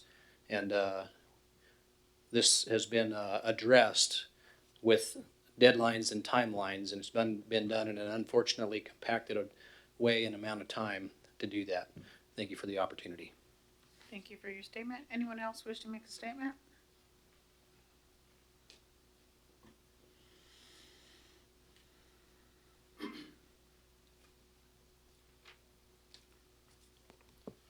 Thanks for the opportunity, Honorable Mayor Barajas and council members, city manager and staff, thank you. So yes, we provided a letter. I'm here on behalf of LULAC, the League of United Latin American Citizens. We provided you with a letter, and it was late, yes, it was Sunday, but I think it's been mentioned that this is practically new for a lot of us, even though it's a long process. And then it's a statement. I understand that it is not a hearing of any kind, but just want to sort of like remind you that in the WVRA, the Washington Voter Rights Act, it specifically says that anyone in that municipality can come and participate in the how these new redistricting maps, how the election process is going to be. And if you recall, this is what we changed before you did the agreement, or the agreement where we changed the voting process that we go through with district base. And it was 2017 when this happened. So prior to the WVRA, the WVRA was passed in 2018, and that should have given clear directions to your legal advisor to really take a close look at the WVRA and how the community would be involved in the new process for voting, for drawing maps. And the first time I heard about this was November the 2nd, which is Dia de Muertos, Day of the Dead for us. Many of us were engaged. And so we lost some time, and by the time this map was public, so that's why we rushed this. Our demographers worked really hard to try to give you a sample I submitted. And I believe that our map is closer to the WVRA, and I would encourage you to look at it, and hopefully we can sit down with you. And I know the law, your attorney is saying that the law is very specific and does not allow you to do some things, but I think that you have the opportunity to involve, and your attorney said that last time the ACLU is not required to be invited, and we know that this requirement is not there, but it makes sense in good faith, in good spirit, to involve organizations that in the past made this WVRA come to a change, because what happened in Pasco and Yakima, how things changed for the voting process, it's a sign of times changing. And if you go back to this map where you're really interrupting or diluting the Latino voter power, and so we would be able to elect a person that reflects who we are, then we would be in a position that we would have no other a course of action, but to go to file a lawsuit against the city, and that's not what myself. I live here. My grandkids go to school here. All my family lives here, and the least I want to do is, put pressure on the city with financial, where we have to pay lawyers, you have to pay lawyers, and all that. So I urge you to look at our map and then hopefully make, if it's a decision that you already made, I think I already made my point too. Thank you very much and good luck. This is a difficult process. Thank you. Any further comments? Again, appreciate everyone's input and further information and your opinions on this process. Yes, it has been a long process, but I do want to remind everyone that we've been following set regulations, and we've been trying to keep up with making sure that we're following those guidelines. Any comments from council? Councilwoman Roach? I, just acknowledge that we have heard input on this for over the past month. I know the maps have evolved since then. I guess what I'd like to say is that from a council member's perspective, those regulations that you're speaking of, Mayor, according to Voting Rights Act, is to make sure those districts are equal populace, that there are 3 majority-minority districts. I think those are being achieved in this current map that's being displayed. Even if the process, the timeline process was not palatable for the public, that we have District 1, the percentage of Hispanic voting age at 76.3%, District 2 at 67.1%, and District 6 at 76.3%. And I believe it's my understanding as a council member that we're not to ensure the outcome of any election. We're only to ensure that the system and the process is set so that there can be equal representation. So that's my understanding of our obligation in this process, and I believe that we're achieving that with this map. Thank you. Thank you for that. Mayor Pro Tem Maloney. Thank you, Mayor Barajas, and thank you, Mr. Ferguson, for again making sure that we're going through the details of the background as to how we got to where we're at. I'm going to wax a little philosophical here. I do feel like this process is a little bit of a bloody nose for the city. I mean, the fact that this is a self-inflicted wound, that we did not have better engagement, that was not more open and public process. I'm frustrated with that. I voiced this very loudly and with not kind language. Ultimately, I don't think this is the map I would have drawn if I were to be handed the demographic information and some crayons. But through some very rigorous questioning that I've performed and research that I've done, I am convinced at this point that the map meets the requirements of the law. And that is the key of what decision we have in front of us to make. If we continue to delay this and push this out further, I'm very concerned that further delay will impact filings for this next election. And so there is a timeline, both one in law that we've already passed, and there's a practical one where we simply need to have the system working and in place before we can have people file for who's going to run for the newly adopted seats, whatever for the newly adopted districts. So while this process has been absolutely frustrating for me, the answers to the questions in the updated memo from Dr. Morrison and the cleanup of the map that has been done since the initial potential plan was brought forward and the map was brought forward, I feel that this does meet our legal requirements. it's potential that better maps could be drawn. I can't say for sure one way or the other. That's not my expertise and nor my role. But the question is, for me, as Councilmember Roach indicated, there is a rule of law indicating what needs to be done. And however we get there, I think we've passed that threshold of this map, and so I will be voting to support this. Thank you. Thank you. Any further questions or comments? Councilman Milne? Yeah, I'd like to echo Councilman Maloney's thought on this as well. If it's just for the matter of the law, I am supporting it because I do uphold the law, obviously. But I personally hate the map. Plus, a lot of my district is taken away from me, and I've moved to other areas.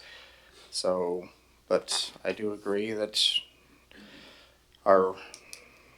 yeah, I'll just leave it with that. But I will be voting yes, but I'm definitely not happy with this. Thank you. Any further questions or comments? Hearing none, can I get a motion?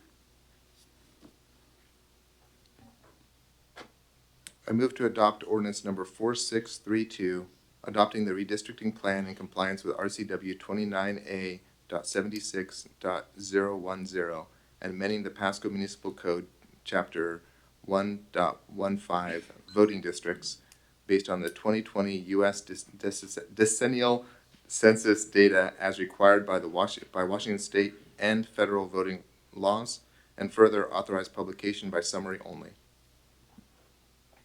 There's a motion. Can I get a second? I'll second that. Seconded by Councilwoman Roach. All those in favor say aye. Aye. Any opposed say no. And it passes unanimously. With one abstain. I take that back. 6 yes, 1 abstain.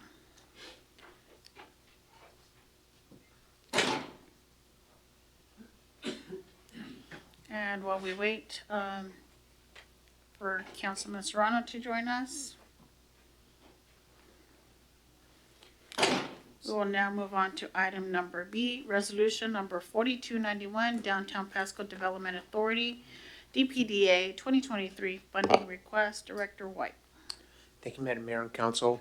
This item returns to Council for action from the November 28th workshop where Council considered the DPDA funding request at length. At that workshop meeting, the funding agreement is going to be adopted, assuming it is, through a resolution this year, which is a little different than past years.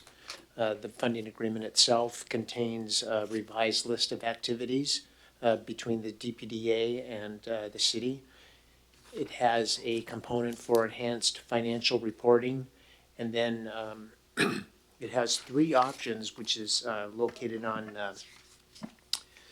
packet page 551 of your packet. The funding itself has 3 different options for council consideration due to staff not recalling a particular consensus about the funding amount. And so with that, I'll keep the presentation brief, but certainly will try to help any council member with questions or an understanding of the agreement itself. Thank you for that. Do we have any questions or comments from council? Councilman Serrano? Yeah, I don't know that I have any questions, but I'll just make brief comments. I think for the past 5 years that I've been on council, I've heard the majority of us discuss the concerns of DPDA. And several times the resolution seems to be to either defund DPDA or really constrain them. I'm excited that we have a consultant coming on. That said, I don't think there's purpose in moving forward with funding them at this point, just given our historical conversations and our constant thought that that was the right thing to do. So with that, I'm not going to support funding them. Any other questions, comments? Councilman Campos. Thank you, Madam Mayor. This was a question I kind of posed to a couple other council members via email. This had to do with a lot of our conversation we had last week about continuously doing the same thing over and over again and how it hasn't seemed to help the DPDA in the past. And I really started wrapping my head around some of these other questions and about the funding. You know, one of the questions I asked is, have we basically sent them off with, two legs tied the entire time because we're consistently underfunding them? Have we been underfunding them from the get-go, and is there a reason why they haven't been successful? Clearly, that's not, the only answer. Obviously, there's a lot of structural issues that Director has pointed out, but that's something that's been weighing heavily on my mind, and I just want to kind of throw that back at the rest of us. We really sat down, and to Councilman Serrano's point is we're consistently talking about just defunding them, but no one's ever talking about completely fully funding them. Director Martinez made a point to talk about RCW that says, what our responsibility as a council to make sure that their legs are underneath them. And I just kind of want to throw that out. I understand it's probably a little late in the game to get you guys all to wrap your head around that. I'm in support of giving them the funding. But I really think that if we are sitting down as a collective talking about what we could be doing different, I think that should be on the table too. Thank you for that. Councilwoman Roach. I'll echo what Councilmember Campos just said. I believe it's my understanding prior to Jerry Martinez taking this role, as well as now that he has been in the role of executive director, that we have not fully funded DPDA. We haven't been able to offer salaries or even benefits to DPDA. How can we hire talent to do what it is that they're charged with doing? Another piece to that is that, over the weekend, I believe we got an email last week from their board member, Kylie Grimes, and I believe everybody got that email. And so I really appreciated it. And what it made me understand is that, this is a really, if we want to see the success of this association, we have to be committed to it in the long term. This is not just a quick fix. This is not just if salaries are improved. And we talked a lot tonight about salaries and the importance of staying up with salaries and inflation for other non-bargaining members and bargaining members, or non-uniformed and bargaining members, all of that. So I would encourage this council to be consistent in that matter, but to speak to the email that Kylie sent to us, Kylie Grimes, focusing forward on what are we working on with this consultant? We know that's a long-term game. There's questions that I have for staff about some of the things that she brought up in terms of, and I want to read exactly from it because I did not know this prior, that the city, she says, I want to reiterate that the 2023 ask of $240,000 to the city is not a cost of $240,000 to the taxpayers in Pasco. The city gets recouped $180,000, 75% of that in 2024 by applying a public utility tax credit. And the true cost to taxpayers would be $60,000, only $35,000 higher than what the city has contributed to the past year's funding agreements. And so I'd just like to ask Director White or interim city manager Lincoln if they could speak to that with clarity or certainty. Is that accurate? Do we get refunded some percentage of what we budget for? Sure, thank you. We can talk a little bit about how the formula works, but without having access to the email, I don't know if we can go into full detail. But Rick can actually talk a little bit about how the tax works. Okay. So the credit involves a cap of 160,000. So if we're going to because I did the math a minute ago, let's assume that we're going to contribute 240,000. We'll get $160,000 utility tax credit next year, 2024, and that would be so for our $240,000 credit. will be out of pocket, let's say, $40,000.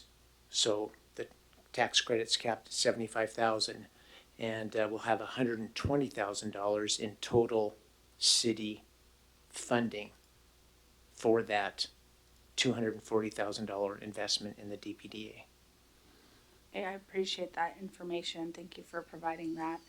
I hope everybody got that email and I can share it with you. Interim City Manager Lincoln. And yeah, I'm just really interested in hearing from other council members on this and seeing where they're at after that conversation last week. I'll defer my comments for a little bit. I want to hear, I talk a lot. I want to listen a little bit more right now. Councilman Brown. Just quickly, I don't want to belabor this thing. I'm perplexed completely about this whole thing. But where I'm at is that I believe we do need to move forward, but we need to support the process. I don't think the process have been supported. It's a lot of cool talk about, oh, we got you, we support you. If the city played any part of the demise, then we need to own it. This is just me. We need to just own it and supply the support that's going to uplift this agency to be a centerpiece for the city of Pasco. And I'll just put it that way. And with these options, you know, I'm a little sticky with money, but it takes money to make money. So, or to partake. So the option B is where I'm at right now. If they're at their $100,000, we can see how that looks. We can proportion it out to make sure that the process is being respected, and then talk about that, you know, later down the line. But if we say we're going to support them, we need to pull out all the stops to support them. That's where I'm at. So not pieces, not small pieces. Let's get in there, put our gloves on, and make it happen, and really lift this team up for success. That's the way I see it. I would love us to pull all the stops out, be very transparent in how we're doing it, and do some extensive follow-up. Not micromanage, but follow up and give great input and mentorship to this. I think it's an intricate part to the city. I don't want to see it fail, but I need to feel positive going in and coming out, and I just don't see that right now. And we need to just, all these meetings and all that is great, but let's get to work. What is it going to take for us to just turn it over and see quick updates and progression? I know it takes a while to get it all done, but there are small things we can conquer to let our constituents know that we're working on it.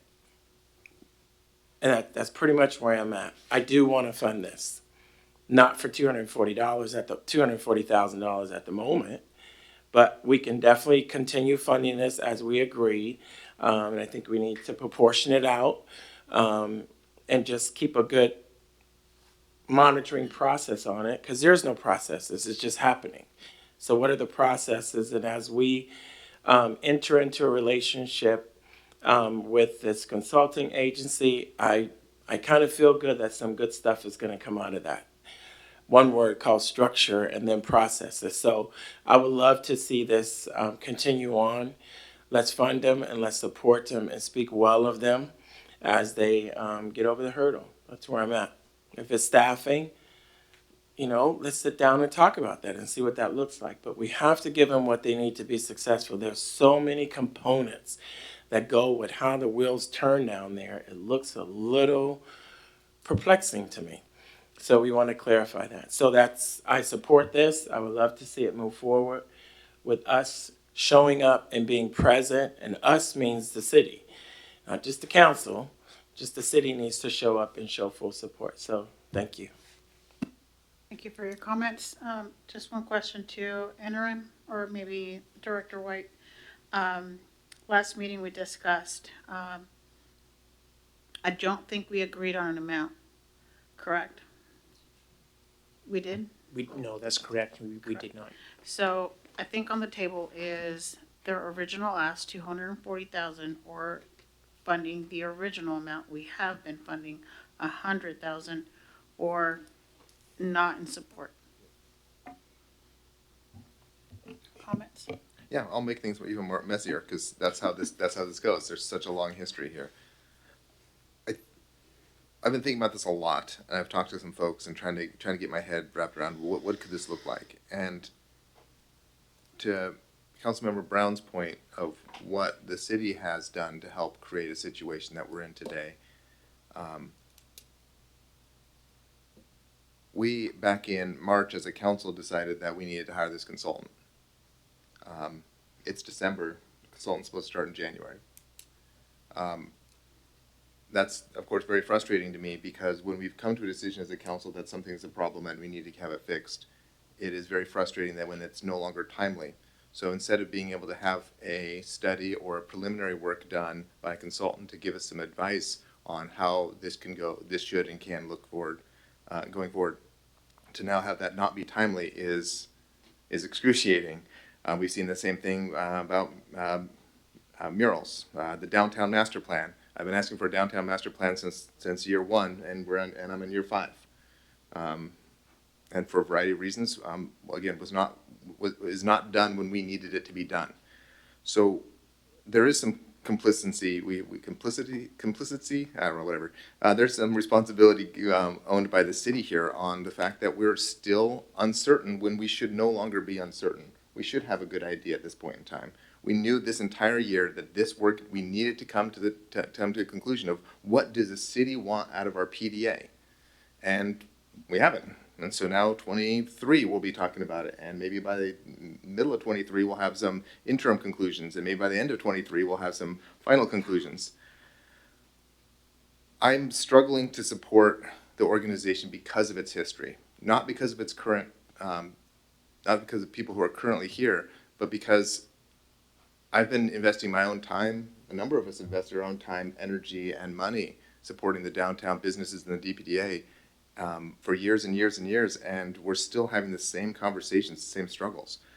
I get the emotion behind what Councilmember Serrano said of let's just stop what we're doing and wait till we've got this figured out. But I believe the DPDA is important, not just a little bit important, but a lot important. When you look at the downtown master plan, there is no question that the DPDA is a key element to the success of that plan.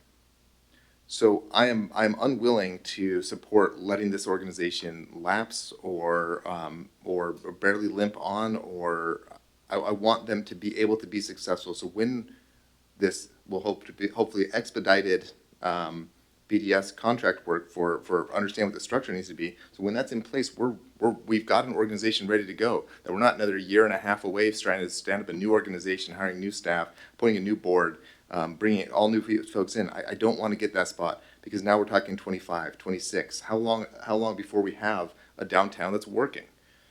And organizations in the downtown that are functioning. I had mentioned this last week, and I'm going to say that I will move off it because it sounds like I'm the only one supporting this. But at this point in time, I'll still say the reason why I'd recommended a fixed lump sum up front was because I wanted to give the DPDA enough funding to match what Councilmember Campos and Councilmember Roach were indicating in terms of let's actually fund the organization at a level they can be successful. And give the consultant some time to actually figure out what we want to do next. What does this look like in the future? And at that roughly 6 months mark, basically I'm suggesting that we pre-fund the first two payments and say, hey, here you go. Director Martinez, go do something. Go show that you're able to accomplish the things you want. Let's get the organizational recommendations done, and let's go from there.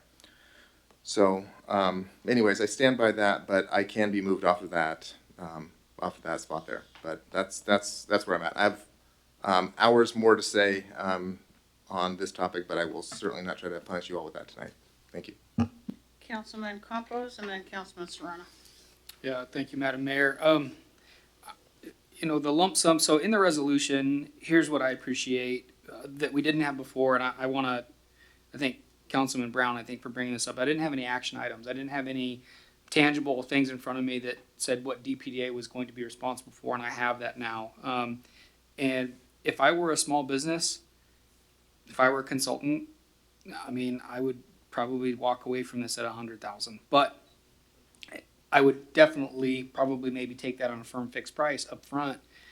But here's what we have in the resolution as an option D, and I realize it's probably going to muddy the waters, right? But this is, I think, something we kind of kicked around, but we didn't put a pin in this. Fully fund them with 100,000, right? With the option to provide more once we see some sort of traction, right? If BDS comes and says, hey, you know what, these guys need the full amount in order to be viable. If Director Martinez starts making headway early in March and he's hitting all these action items and we're seeing positive growth, I would like to reserve the option as a council to then say, absolutely, here's the remainder of the money. But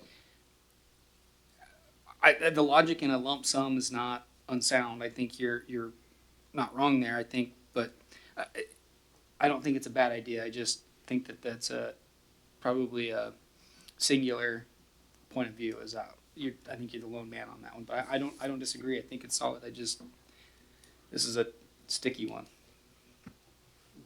So again, I'm not going to move off my position. I'm going to object to any funding request. That said, I think it would be wise to hit them heavy up front, whether that's 50% or more, whatever number y'all decide on. That's up to you. My concern there, Mr. Campos, with your idea of having kind of the carrot and then the stick is from a contractual obligation. I'd be very concerned that if you don't have performance metrics or something measurable, that they're going to say they met that, and we're either going to say they did or did not, and at a minimum, that's going to be an arbitrary decision. So I would just caution that. Again, from my perspective, whatever the number is, my vote remains no. But I do think a heavy lift up front to ensure that Mr. Martinez and his staff and the board are prepared to go in and prove themselves while they're being essentially audited, if you will, through this contract. There makes sense. And then we can determine, as Craig said, hopefully no later than like June or July, is this relationship going to improve through this BDS contract and the deliverables? And then we'll have 3 to 6 months before this time next year to say, the relationship's broken, we either have to gut it, or the relationship's awesome. Thank you, BDS. Thank you, Jerry, and your team for kicking butt and showing us you can. I want you to know, Jerry, this isn't a vote against you. For 5 years, I've been on this council, and we've talked significantly about this broken system and defunding it and scrapping it. It has nothing to do with you. And I hope you take what I say tonight as fodder for the fire to prove me wrong. Don't be mad at me, and you have every right to. That's fine. But please take this as a challenge, and I believe with your passion, your drive, and your capabilities, you can succeed. But I'm not going to fund your organization because it's broken. Any further questions or comments? I just want to add that last week we agreed to support Mr. Martinez. We agreed to give him the tools he needed to succeed in his job. Yes, we agree. We all agree that there's been issues way before you, Mr. Martinez. We need to decide. I'm in support of funding. I'll just say that. What I want to make sure is that we're going to support you. We're going to fund what you need to help you succeed, to help you be the best that you can. However, that being said, I do want to make sure that, and I'm asking you here now, I do want to make sure that you're here on a monthly basis reporting your accomplishments, reporting your checklist of what you've completed, and that'll be on your contract. Please present, and we all asked for this last time, please present a plan a plan of success for the organization. I think everyone here wants to see that.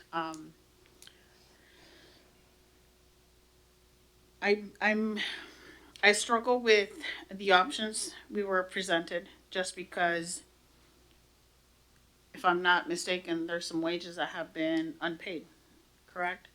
We want to make sure you and your staff are paid and encouraged to stay with the organization to, again, fulfill that contract, that agreement, to make sure that DPDA is successful, that the events that you organize are successful. We definitely need DPDA to continue bringing the multicultural events that you organize, that have been organized in the downtown area in particular. I agree with Councilman Serrano in the fact that in the past it has been very unsuccessful. And, for that reason alone, we probably shouldn't fund. However, I still support that you need assistance. The DPDA should continue. So I'll turn back to my fellow council members in regards to the amount. And you have a comment? Just a quick one. I do also see that we have an option D, which is other. So we definitely going to have that conversation. One of my questions would be to Mr. Martinez is, what amount of dollars would it take to carry you from this moment to June 1st? If we knew that, maybe that would help us with option D, because I think by June 1st, we should see something. And that, I think that's a fair amount of time to get the wheels going and keep the communication. I do like monthly updates so that we can get in and support you and not, hit you with a hammer. But by June 1st of 2023, we should all be in a great place. I see things happening, with your tenacity, with the consultant agency coming in. These are two components that was not there before. And the third component is full verbal support from a full council. So you got three strong components that will carry us all the way to June, the beginning of June. What does that number look like out of the $100,000 that will carry you from now to June? If we have to wait for that, I'm good. I just need a number. At this point, if council is okay, I'll invite Mr. Martinez to make a statement, if you wish.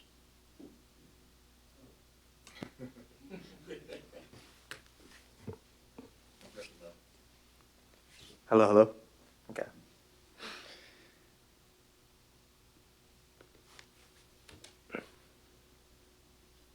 Thank you, Councilmember Brown, for getting me the space to get up here and speak to you all. I'm not sure if and I'm sorry if I'm blanking. I'm not sure I have the number at the top of my head. One thing I do want to say to you all is, whatever amount is given, I'm gonna work to make the best of it. One, two, I ask that, as we move into next year, no matter whatever amount comes out of today or next week or whatever, that we measure success not as what is produced, but by how much we change as an organization, by how much our relationships change, by how our perception is changed in community.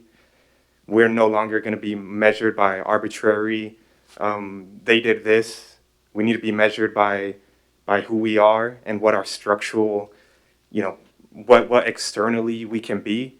So I ask that as we prepare, and I'm gonna get up here every month, and we're gonna talk about XYZ, and I'm gonna try to present things that are tangible. But I'm also gonna ask that you grasp at some of the intangibles that are gonna come out of next year. Yeah, I think I'm excited. This conversation is really encouraging. Thank you. Not sure Comment from Councilman Campos.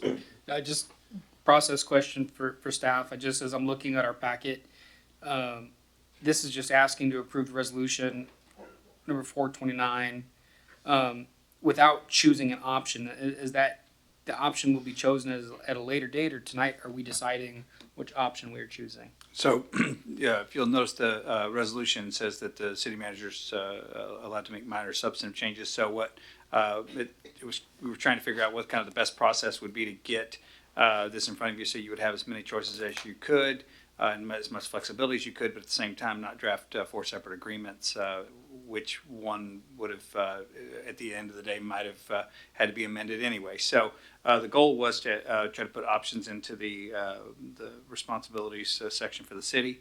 So you could choose one of those, and you could someone could make a motion. There's a couple ways we could do it. Someone can make a motion to amend the contract for a particular option, and then that could be voted on, and then the contract could be subsequently voted on. Or that's probably the long way. Probably the shorter way would be to make the motion, and then we'll amend the motion. I've got it drafted here. What we would probably want to say is to amend the motion. And then right at the end of the motion where it says, I move to approve Resolution 4291 authorizing city manager to execute 2023 funding agreement with Downtown Pasco Public Development Authority with option, and you could choose one for an amount. So if you choose option D, other, you name the amount, and we put those terms in there, and any changes that we would need to make to the actual contract, interim city manager Lincoln's authorized based on the resolution that you'd be passing to make those changes for you. Great. Okay, thank you. So the follow-up to that is just a comment. I think, Councilman Serrano, you bring up a good point as far as what contractual vehicles, but I know that our public works department, a lot of their contracts, you have milestone payments, and when you're pulling performance out, there's usually a metrics that goes hand in hand with that. And so I have faith that if we chose something with a fully fund till X, whatever the contract agreement looks like, we will probably have some sort of tangible metrics that we can pull from. And I would hope that city staff would be able to work out what that is. And if that's something that we workshop, those hard tangible metrics, whether it be a plan in place, a success plan, right? And we need to see that by March 1st, whatever it may be. I think that we can do, I think we're willing to do that. But that's just me voicing a thought. I'm not trying to get a read for the rest of the council. It does sound like we're maybe still a little divided on what fully funded looks like and what option we want to take. I think my position is that at the end of the year, I would like to try to see the DPDA funded for the $240,000, knowing full well that we're going to get a credit back. So it's really not the full 240 that we're giving them. They can take it from our cold dead hands. But also I think there's a caveat, and maybe Councilwoman Roach wants to back me up on this, but I think there's probably some funding that we haven't pulled from yet. So we might have some dollars on the table that this isn't coming out of our, coffers that we don't plan on spending. There might be some money there that we already have set aside for something that we're not running a deficit, I feel like. This is just me. So, last thing. And I don't know if this is the right place for this, but again, I think there's a topic of leadership within here that I would like to revisit in the future. And it's not with their manager, but it's about what our power is as the people who determine who sits on that board. Again, if the same thing, Insanity's doing the same thing over and over again, there's a common piece in that puzzle that's been there since inception, and I wonder if that is not causing the waters to be muddied. And I'd like to evaluate that. Before I move on to Councilwoman Roach, do we have any more questions of Mr. Martinez? Just a second, sir. Yes. Just a question before Councilwoman Roach. So just to be clear, so you are in agreement that a monthly update / progress report is good? Yes, and I hope it be reflected in anything written as well. It's in our resolution. So if we agree on this resolution, DPDA shall present monthly reports during city council workshops on farmers market programming, downtown economic development, et cetera. There's a lot of action items in here that they have to then, once we agree to this, they have to follow up on it. Understood. And the reason I wanted to clarify that, because again, if the city had played any part in this demise, then we should own it. So based on what you're reading, that's the succession plan. And that's what we should follow. And as you come back every month, and this is just full transparency, if the document is there, let's not create and try to drive down a different road when we don't know what the end result is going to be. And with that, we have a good eye on what the end result is going to be, which is a word called progress. So I'm good with that. Thank you. So, no further questions or No, comments to question. you? To Hey. Jerry? Yeah, thank you, Director Martinez. I had a question. I think if I remember right, on the last presentation, it was 274,000 you got from grants. Was that correct? Yes. So I know I kind of asked about that. So, like, what are you expecting this year? I know you said a lot got a lot because of COVID. What are you expecting this year? I mean, could you kind of give an idea? And then before COVID, how much in grants were you getting? I mean, is that like a guaranteed amount before COVID? Now, I mean, can you elaborate on that a little bit? And I'll say COVID's been. I got to give props to our previous director, Gustavo. During COVID time, he received over 350,000 grants for COVID relief. Of that, he plugged 300,000 right back into our small business community. And I think since COVID, we've kind of very well established ourselves because of previous directors, previous work of other leaders in this organization. We are committed, and next year will be the end of one of our 3-year grant cycles. So we're guaranteed another 75,000. We are in a couple portfolios with one private foundation, the Group Health Foundation, and I think they would look to support us. In what amount, I'm unsure. I have a strong relationship with their program officer, and so that's a relationship we're working on there. And the other ones come from Department of Health mainly, and the Department of Commerce, and some USDA grants for our farmers market.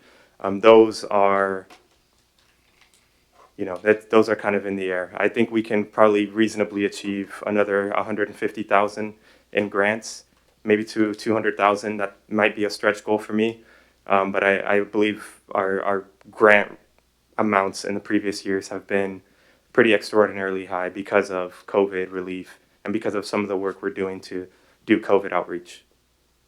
Okay, and do you get those at the beginning of? I mean, like, what time frame do you get those? Like, Whenever the foundations wanna open their applications, the 3-year grant cycle is slated for, I believe, September. Early September is when we received it this year, and it's we're looking to get that 75,000 again in September of next year. Okay, so you're basically saying that you're not getting any grant money until September of 2023. Would that be a correct statement, or? We're on line to receive one more before the end of the year. But that's it. Those are the only 2 commitments I have. Okay, thanks. Councilwoman Roach? I think I would just like to bring up for this council that we have ARPA funding. I don't know if that's something from city staff that we are allowed to use for a DPDA or not. PDA, excuse me. Is that something that would be permissible? We'd have to look at what the conditions are that tie it to the ARPA eligibility. So I'm not too certain if we could make that the connection still or not, because we'd have to show there was harm caused by COVID that's ongoing to use those funds. Okay. And that's not a question that I can answer. That's a question that board members of DPDA could, and the director could answer. I guess, moving on to looking at, page number 6 in our packet of the responsibilities and goals of the DPDA and tasks. Some of these feel like they're actual tasks that can be accomplished. Others are, long-term projects, and some are strategic planning. And so, I think that, the city council members who are on assigned to this board, might be the best subcommittee for our council in informing us as to what are the, bullet points from these tasks and projects and strategic planning that might feel, in conversation with DPDA and with Jerry, manageable in this year as we are engaging with a consultant. And so not all of it to me seems fully attainable, especially if we're talking about not doing 240,000 or even 100,000 for that matter.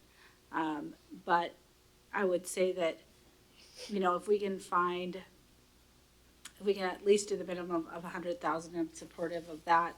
And if it is possible for ARPA funds to be used, that we don't take that out of our funding, city funding, then that's an alternative that I'm willing to consider to get to that 240,000.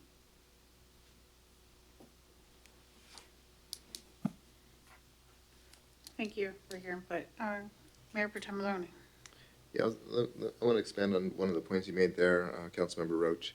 The simple fact is if what the DPD has brought forward to us is a request for $240,000 for this next year with a list of tasks they plan on completing. And they were asking for quarterly payments in the original proposed agreement. So if we're talking about June, if I just do the math, that's $120,000. But one thing I would certainly say is that I think that one of the mistakes we've done in the past, to yours and Councilmember Campos' point of underfunding, is we're asking a lot of this organization, and we've been paying them the same amount. And so I think we have a written set of bullet points of what we expect the DPDA to do. The DPDA has said it will take us this much, you need to fund us this much money to accomplish those things. If we reduce the dollar sign below what they are asking for, my interpretation of that would be that they're saying they aren't going to be able to accomplish some of those things to a satisfactory level for themselves and for us. If we choose a dollar sign that is under fully funding them, we should be strongly considering removing some of those provisions and requirements. If we give them half of what they want, how can we possibly expect them to achieve all of what we've asked them to do? I wouldn't. I'll be honest. I'd walk away from that if you told me that. If my job said, "Hey, we're going to give you about half of what you want to be making, but we're going to hold you the same standard," that's not reasonable. So where I'm struggling, I guess, right now is we're having these conversations that are important structural conversations that really shouldn't be being held as a council in a business meeting right now. This is a horrifying way of doing business right now. And unfortunately, again, we're stuck at a spot where we have to make a decision because we're coming up on the new year. This is as we've just passed in our consent agenda, this is our last meetings of the planned meetings of the year. And we have an organization that has no funding agreement, that we are responsible for caretaking. So I'm struggling every which way with this one. And so that's why, when we're looking at it, if we're going to try talking about funding it for 6 months, let's make sure that it's 6 months of what they expected and asked to be paid for 6 months. If it's a year, then we need to pay them for what they're going to expect to be done for a year. And if we're going to negotiate over the price, we need to be negotiating over the scope as well. And I don't think we can do that in this meeting, in this conversation. At least I have very strong opinions on what those tasks I would slice out, but I haven't had that conversation with any of y'all. I can't have. That's not what our job has been, and that's not where our conversations have gone. It's been much more existential than that. So I know this is a really long-winded way of saying I'm not hearing us gelled around anything yet. And so unless we can get gelled pretty quickly here, I don't see how we can. I don't know how we can approve an agreement tonight unless it is everything that the DPD has asked for, or some prorated amount of here's half a year of everything you've asked for, or something like that. So, Councilman Brown. thank you. Slight rebuttal. I'm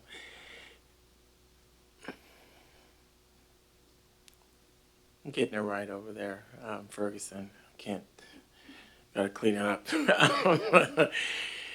In short, is this, and I do, Councilman Maloney, I follow that, and we've been pushed against the wall at this point, and it doesn't feel good. There's not much room to make much of a decision. Here we are again at the short end of a stick with no time to come out. So it's like a bear being pushed in a corner. So we have to do something. This is just my perspective. So it's so many variables here, but support is support. I stand by supporting you and the team. I agreed last meeting to whatever this amount is going to be, it needs to make sense. It needs to be measurable for the time frame or whatever that is needed to survive, no different than what it takes to run your house monthly. So if it's 3 months, 6 months, 4 months, a year, I've stated clearly I'm not a fan of a lump sum. It makes me nervous, and history speaks for itself. Why would I pour money into something that has not been successful in any regard? So if we can manage that and create measurables, in the midst of doing that, we can then look at adding and removing almost simultaneously, because we've been left with this horrible task. So I do want to make sure that there's enough to live off of, as well as be allowed to make revisions in what the requirements are. Some of those are definitely not attainable in 2023. It's going to take a minute. But whatever is attainable to match those dollars in the right amount of time is where I'm at. So we need to give you some type of an envelope.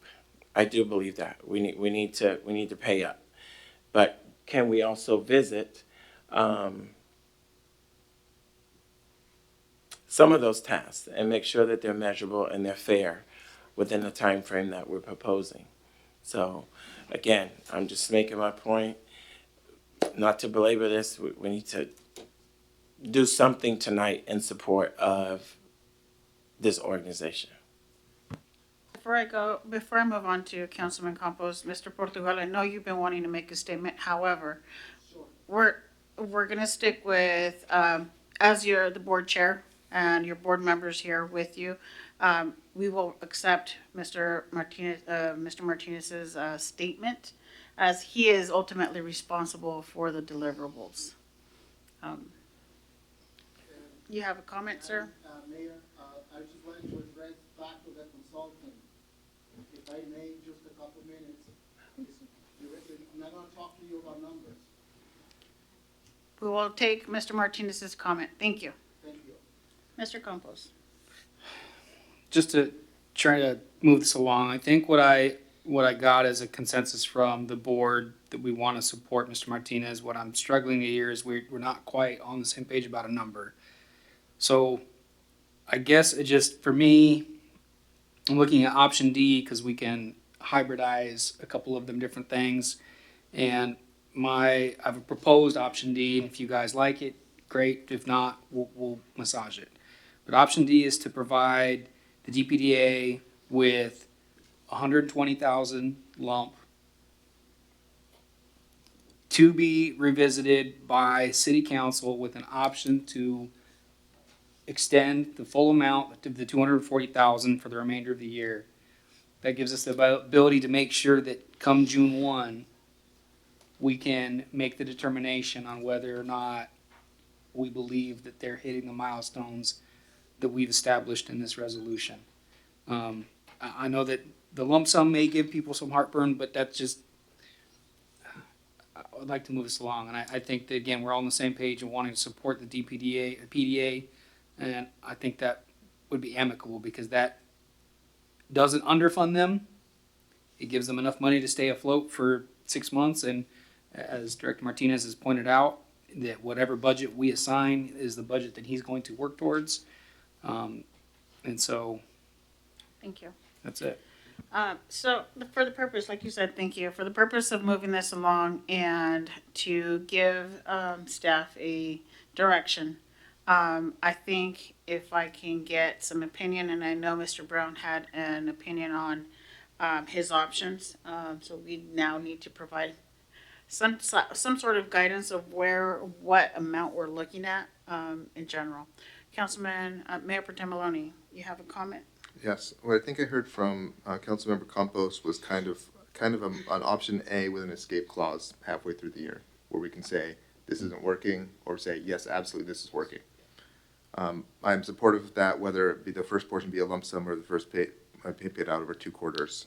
Either which way, I'm not going to stand fast on that. So whatever gets us to making a decision tonight, as long as we have a 6-month escape clause, not just a conversation, not just an evaluation period, but somewhere where we can say, okay, the consultant has now said the DPDA should not be responsible for events. I'm just going to give an example, I don't know. Or the operation of the specialty kitchen is not a for-profit endeavor, is not going to add to the DPDA's overall financial state like we originally had hoped and intended to. So therefore, that's going to instead be under a management contract for the DPDA, and it's going to be a cost reimbursable contract. Or believe me, I've got all sorts of ideas on how to shred up what we've done and help the DPDA be successful, some of which have come directly from DPDA board members in the past.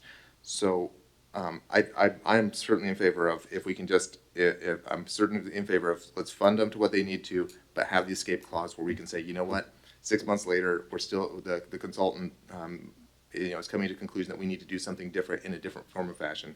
So that works for me. So if Councilman Campos, if that's, I'm supportive of your concept there, and I will back off any details and support you on whatever you want to go from there. So I'm seeing some heads nodded, and as far as in agreement to the proposition Councilman Campos presented. Does anyone else have anything different other than Councilman Serrano? We know where you stand. Anyone else have any other suggestions? I agree in part with what Councilman Maloney has talked about as far as the 6-month option. I don't know, it just seems to be hard to comprehend that we're now going to pay him more than what we were paying him every year. I do realize that there's some nuances, and again, we haven't talked to the consultant, which to me has been the biggest hiccup, that I would like to know what they were going to say before we give somebody. So to me, it just seems hard to comprehend. Now we're talking $120,000, which we were only given $100,000 the whole previous year. So to me, that's kind of hard to swallow. I say let's see how the vote turns out, but to me, that just seems, on a business standpoint, I would never do that. I wouldn't say, oh, we're going to pay you double. Anyway, I'm not thrilled with that, but I do like the 6-month clause. I think that's prudent. I think that's one thing I do like about it. And again, I don't want to be here all night either, but I just want to chime in my 2 cents on that. Thank you. We will catch your 2 cents. So with that, can we get an amended motion? I don't think we have a motion yet.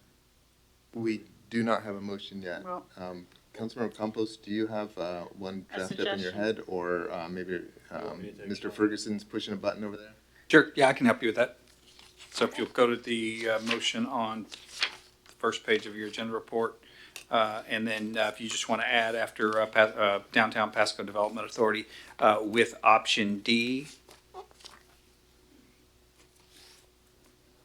for a total amount of $240,000. Sorry, we're not able to write that down. My suggestion, Mr. Ferguson, from what I'm hearing, is I would suggest make a first lump sum payment for the first 6 months of operations of 2023 in the amount of $120,000 with the contingency, and this is where it gets really sticky for you. The contingency of the subsequent 6 months is going to be based in part on this resolution, in addition to further scope development or an analysis by BDS. I'm very leery of tying further funding to either or both of those. I would advise against it, but from what I hear, that's what I believe the deliverable to be.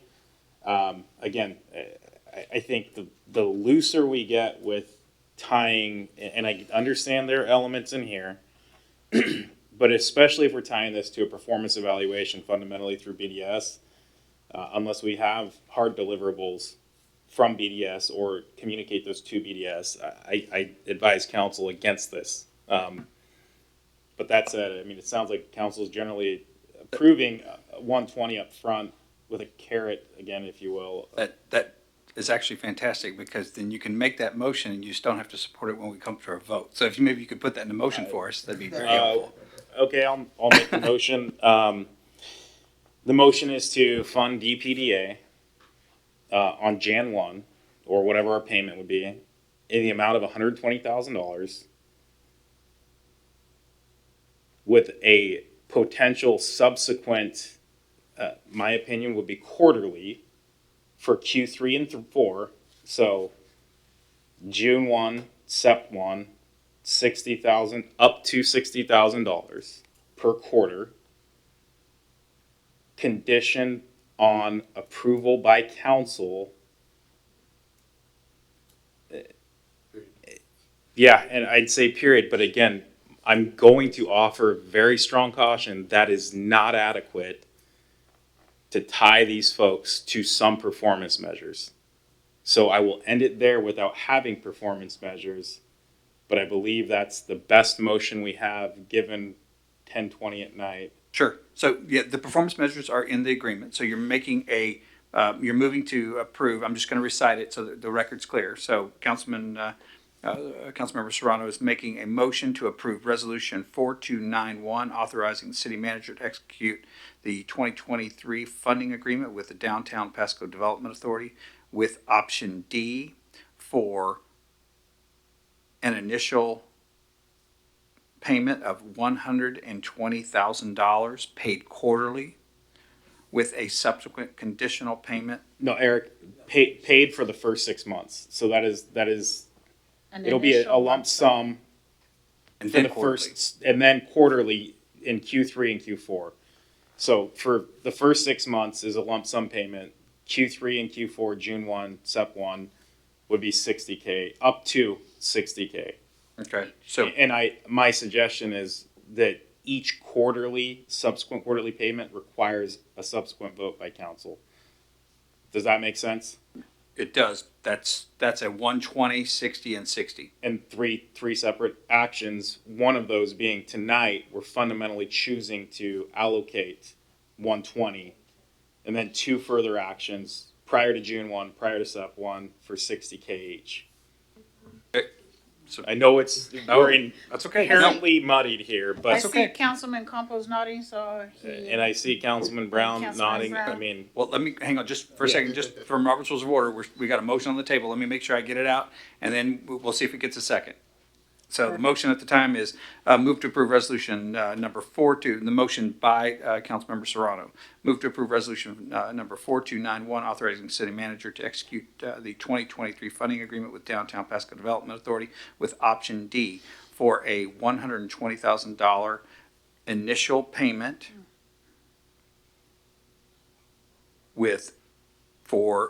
initial payment for 6 months, with subsequent conditional payments paid quarterly for quarters 3 and 4. Yeah. Can I get a second? That's perfect. there's Perfect. a motion seconded by Councilman Brown. All those in favor say, Can we do a roll call vote on this one? can we do a roll call vote on this one instead?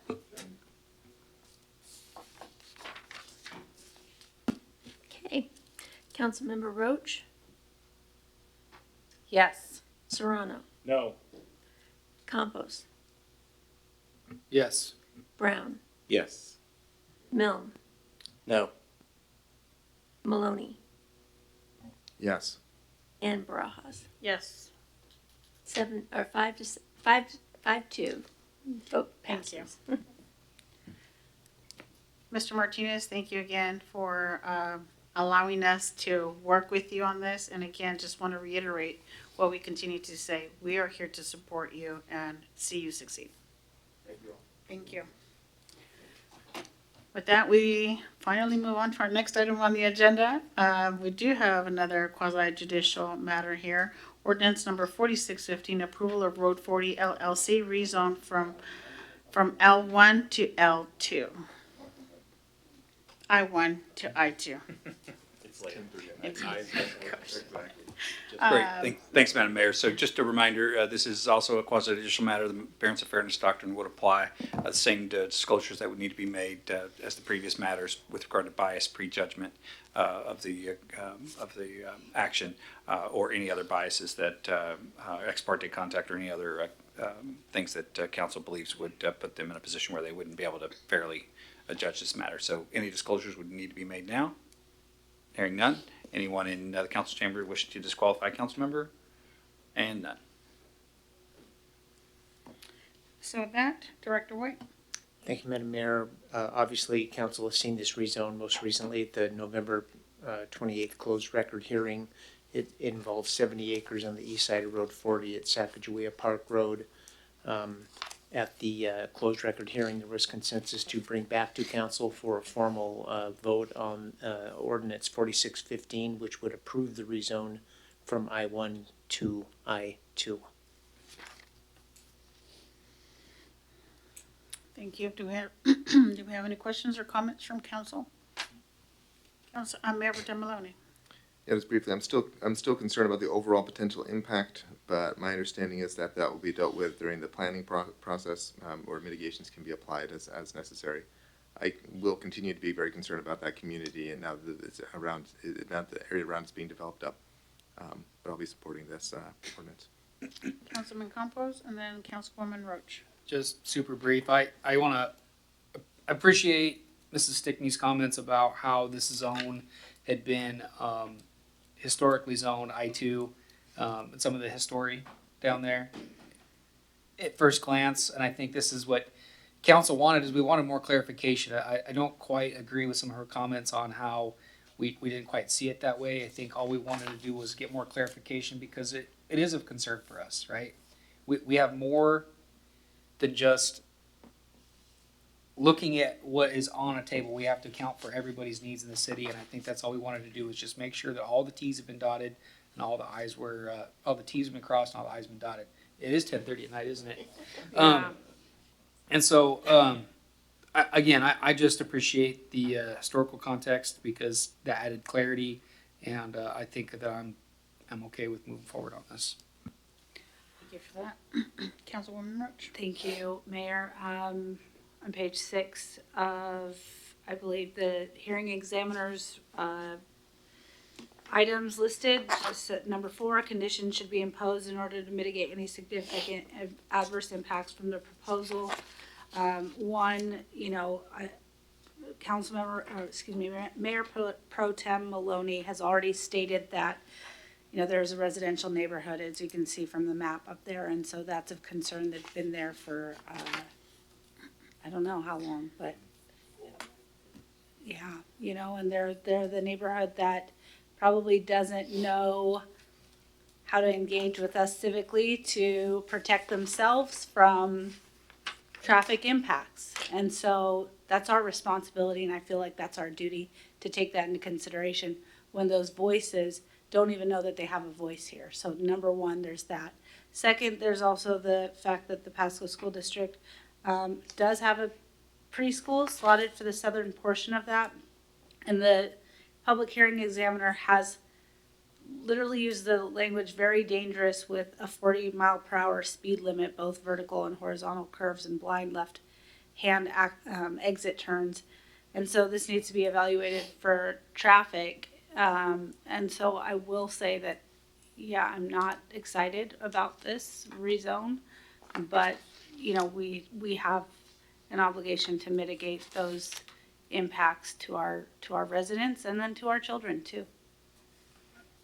Thank you. Any further questions or comments? Councilman Brown? Just a comment. There needs to be more conversation about this. I'm not 100% sold on this at the moment. I think there's a major interruption in this community with this. So I just think we need to discuss this some more. That's just my comment. Mayor Pro Tem Maloney. Thank you, and I'll make the statement that we are under a quasi-judicial terms, so we are acting as judges, not as legislators for this action. And so that's something I think that we need to keep in very, very good awareness on. And the reason why we moved to a hearing examiner form of government was to keep us out of legal trouble. So we need to be very careful anytime we were to do anything that wasn't directly adopting what the hearing examiner is. And I look to staff to mitigate any actions, as Councilmember Roach had indicated, during the planning and development, and what conditions are imposed later down when there's an actual, project in front of us, as opposed to a rezone, which we are very, very highly restricted on what we can take into account. Yeah, and I'll just offer, as I recall, that was a closed record, not even an open record. So, I mean, we were extremely narrow in what we had last week to consider. So unfortunately, I don't think we have the ability to Councilman Maloney's point, extend the conversation or ask questions unless it's directly from what's on the record in front of us. So we're somewhat prohibited. Okay. Any further questions or comments? Mayor Pro Tem Maloney. I move to adopt ordinance number 4615, approving a rezone for a property on the west side of Road 40 East, south of A Street, from I-1 Light Industrial to I-2 Medium Industrial, and further authorize publication by summary only. There's a motion. Can I get a second? Second. Seconded by Councilman Serrano. All those in favor say aye. Aye. Aye. Do we prefer? No, I just thought we needed a roll call. Okay. My bad. I'm sorry for the interruption. Again, all those in favor say aye. Aye. Aye. Any opposed say nay. Nay. That was 2. Councilman Brown and Councilwoman Roach. So there's 2 nays. Thank you for that. And we move on to our next item on the agenda. Approval of the Lodging Tax Advisory Committee, LTAC, recommendations for 2023. Is Ms. Pichon online? She's not this evening. Okay. If there's any questions for the from council, we're happy to try and jump in and answer them. Do we have any questions or comments for interim city manager regarding this topic? Mayor Pro Tem Maloney. Yes, I do have an item that's on here that's concerning me. Once staff had sent out the individual applications, I'm concerned about the Tamale Festival specifically. There looks to be in the funding agreement a potential large conflict of interest that I'm simply not comfortable with, and I'm going to ask for that to be removed from this funding list. I guess that's my statement. I can provide more thoughts and more detail behind that, but if you look at the application, I think the potential conflict of interest is readily apparent. Is there any further questions or comments? Well, I think if the inquiry or comment is to remove it, I think we need to make a decision on that before we have a vote. So I would like to say I am in support of Mayor Pro Tem Maloney's statement. We should get that particular item removed. I'll offer that I'm opposed to it. Could you explain what your opposition is? Oh, sure. When you're looking at the person the nonprofit that applied for this, is the majority of this funding is going to that person's own organization which is a for-profit business. And so I have a number of legal questions on that and as to what that looks like. And as such, because we don't have, I don't think, a good timeliness to be able to go back and review through that and still approve this in a timely fashion, I would like to get this one removed, which is the only one I think is clearly a conflict of interest. And Councilmember Serrano, could you just tell me your position? My position primarily is simply for the fact that we're trying to do this on the fly and we're pulling specifically one. I'm looking for further information throughout the packet, but again, I have a little bit of a concern pulling one specific item right here on the fly. So that's my concern there. Thank you. Are there any further questions or comments? Mayor Pro Tem Maloney. I would say that if we're gonna err on one side, I think not doling out, city funds to a potential conflict of interest would be the correct side. I did not see any other items, when I looked through the, requests that created the same concern as this item did.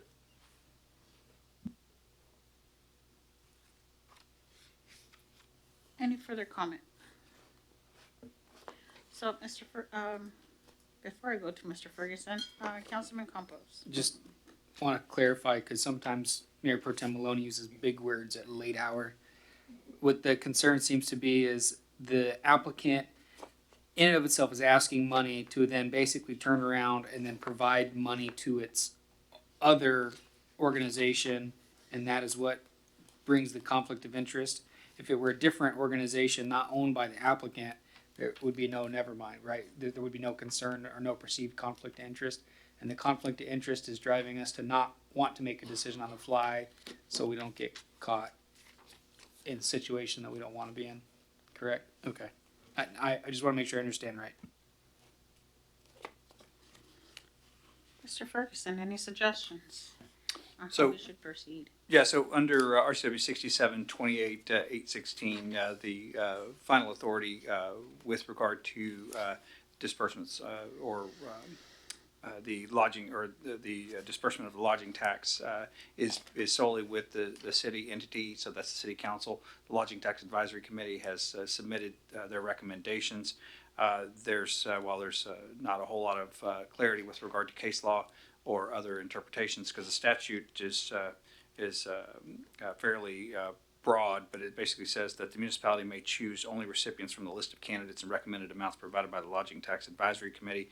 And that's been interpreted to mean that the city does not have to fund the full list as recommended by the LTAC and can choose to make awards in recommended amounts to all, some, or none of the candidates on the list. So that's the legal foundation that I think we're under. It doesn't say that there needs to be a finding made by council in any way or any other reason needs to be put forth. We looked and tried to see if we could find anything related to the statute and didn't see anything. So I don't think there's anything that would prohibit the council from deselecting one of the potential recommendations from the LTAC. You just need to make a motion accordingly to approve the list minus that particular Thank you. recommendation. Perfect. Thank you very much. Any questions, comments from council before we move on to a motion? And so with that, Mayor Pro Tem Maloney, I'd like to request if you have an amended. Yes, and I want to thank Councilmember Campos for dumbing me down a shade. Especially when I'm tired, I revert to obscurity, as I'm doing in this statement apparently right now. So that's, oh my goodness. Okay.